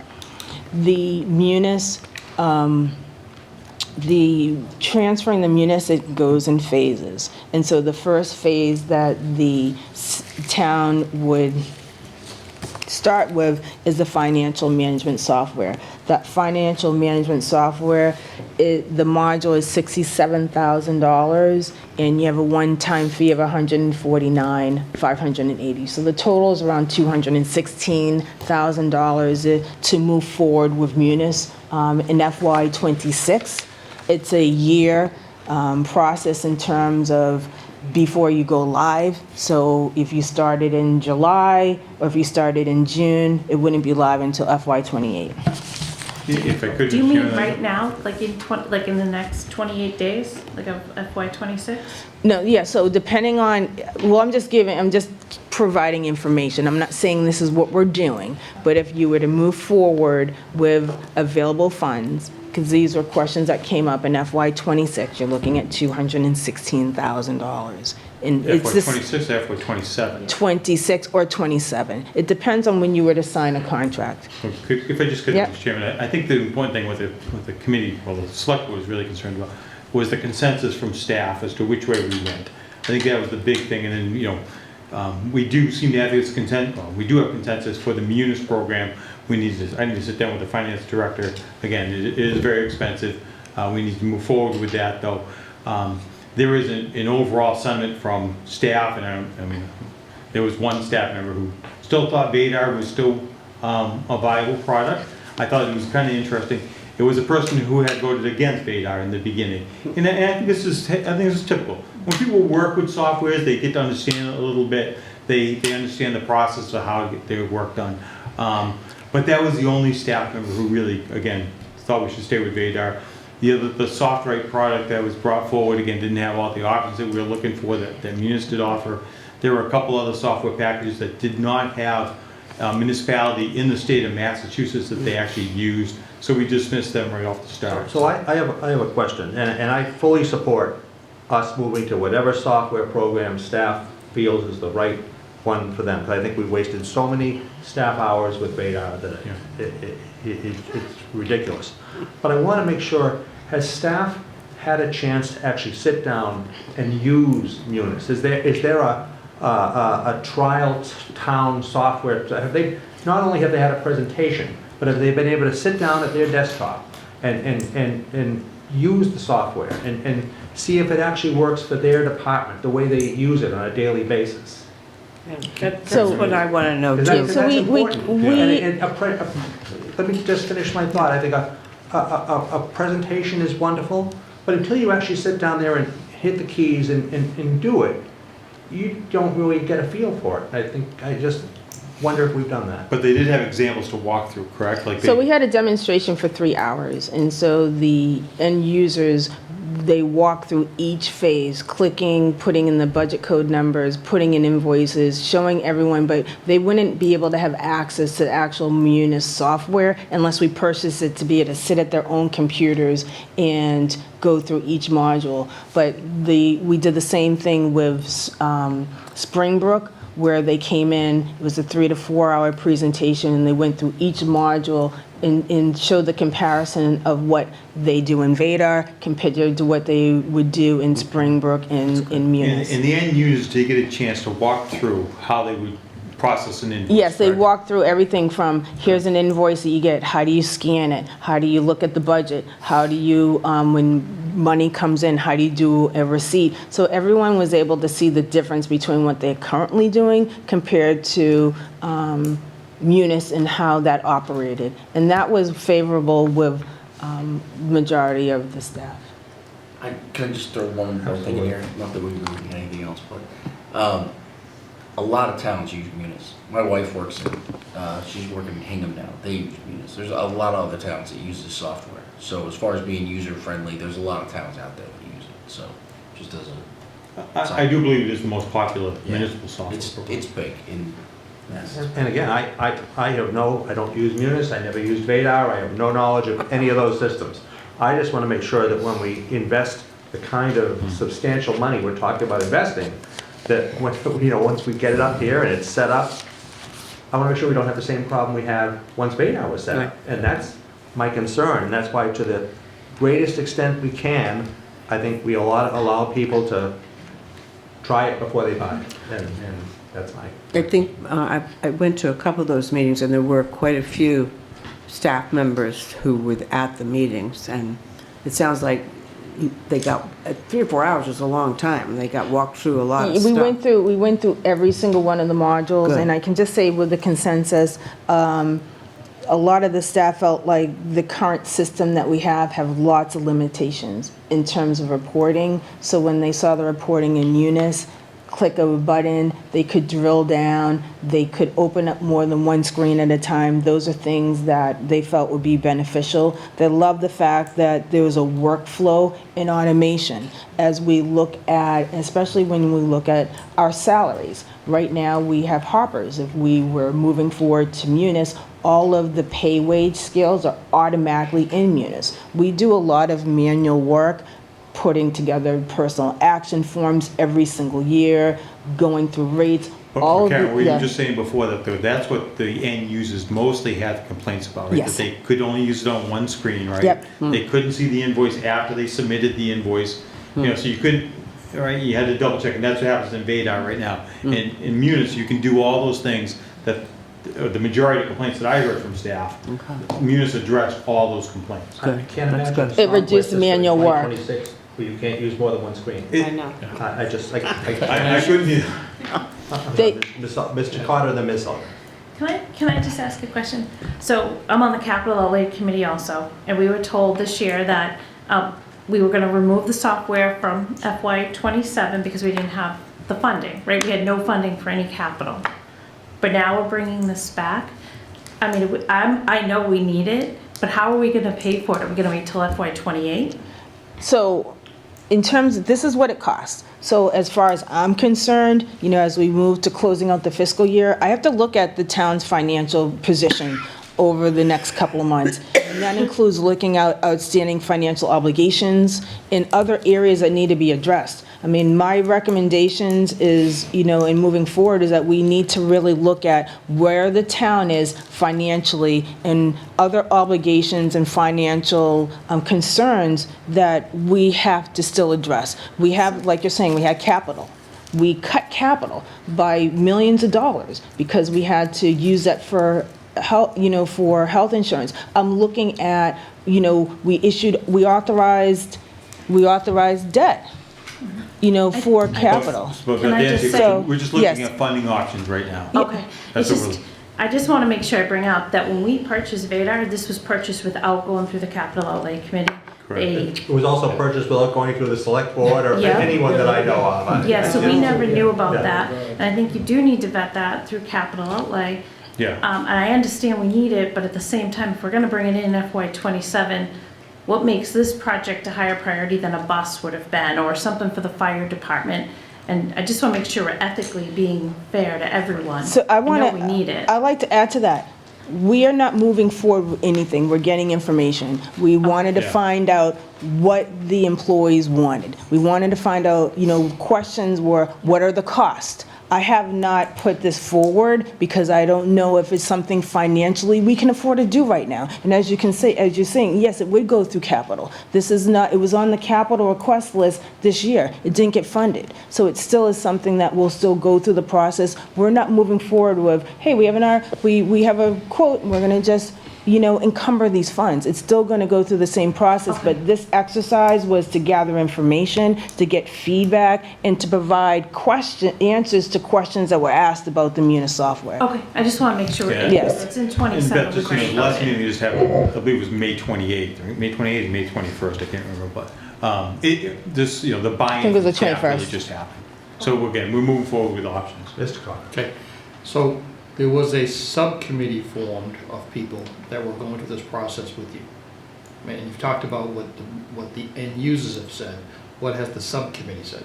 So the subcommittee met, I believe it was on May 21st, and that is what I presented as a consensus. From everything that we gathered, from all the other user meetings when we did the demonstrations, to that final committee coming through, we had Eric Kinshoff, who was organizing this, that the town hired, did a vote in terms of what people liked about Munis, things that they didn't like.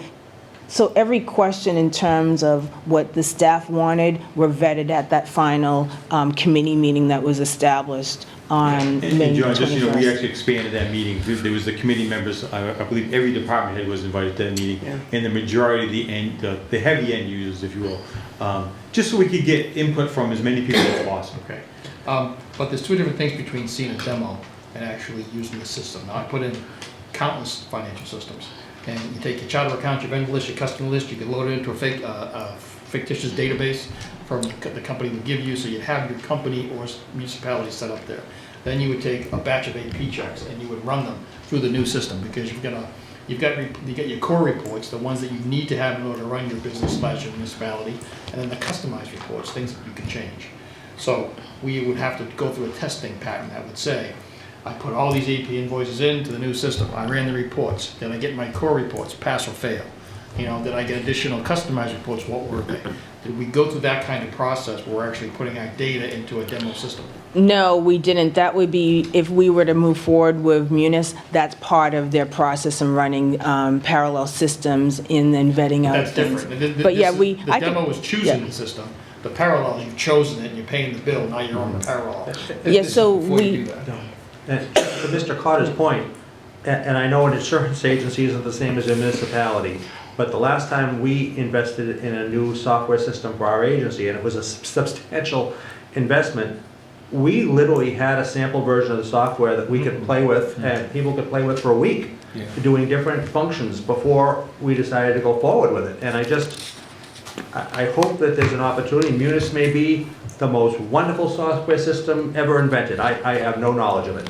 But I just hope that our end users that use this on a regular basis have some type of opportunity to do something like that before we invest substantial money in it. I think that's a great idea, and I'll reach out to Munis, Tyler, and see if they can provide like a demo License. Like a demo version. like a demo version that can be downloaded, and then people can actually, go through a process. I can find out if that's something they can do. Good idea. Okay. Anything else? Please no. Anything at all? I guess I just want, sorry, not to hop on the funding source, but do you guys have an estimated plan of when you want to roll out this software? Is it 28, 29? To be honest, I really want to evaluate where the town is financially. We had a lot of hurdles that we had to move over. We have a lot of capital needs, and I want to make sure that we're addressing top priorities. Even though Munis is a priority in the financial software, but how is that priority? It's a capital item. We had a lot of capital projects that were not approved. We have a process for capital requests when we look at urgency, we look at safety, we look at services. So I think that, we got the information about the system, getting information out, but I can't answer that question in terms of what the town's finances look like and what our top priorities are. As I mentioned, I still want to look at ways to fund the capital that was approved in FY27 as well, without issuing debt. Mr. Mark. If we're done with this topic, I'd just like to, I want to ask one other thing. Okay, I'd like to, for the sake of all of us here, but particularly the Finance Committee, a status on the audit for both FY24 and FY25. Mr. Maher, I'm sorry, that's not on the agenda.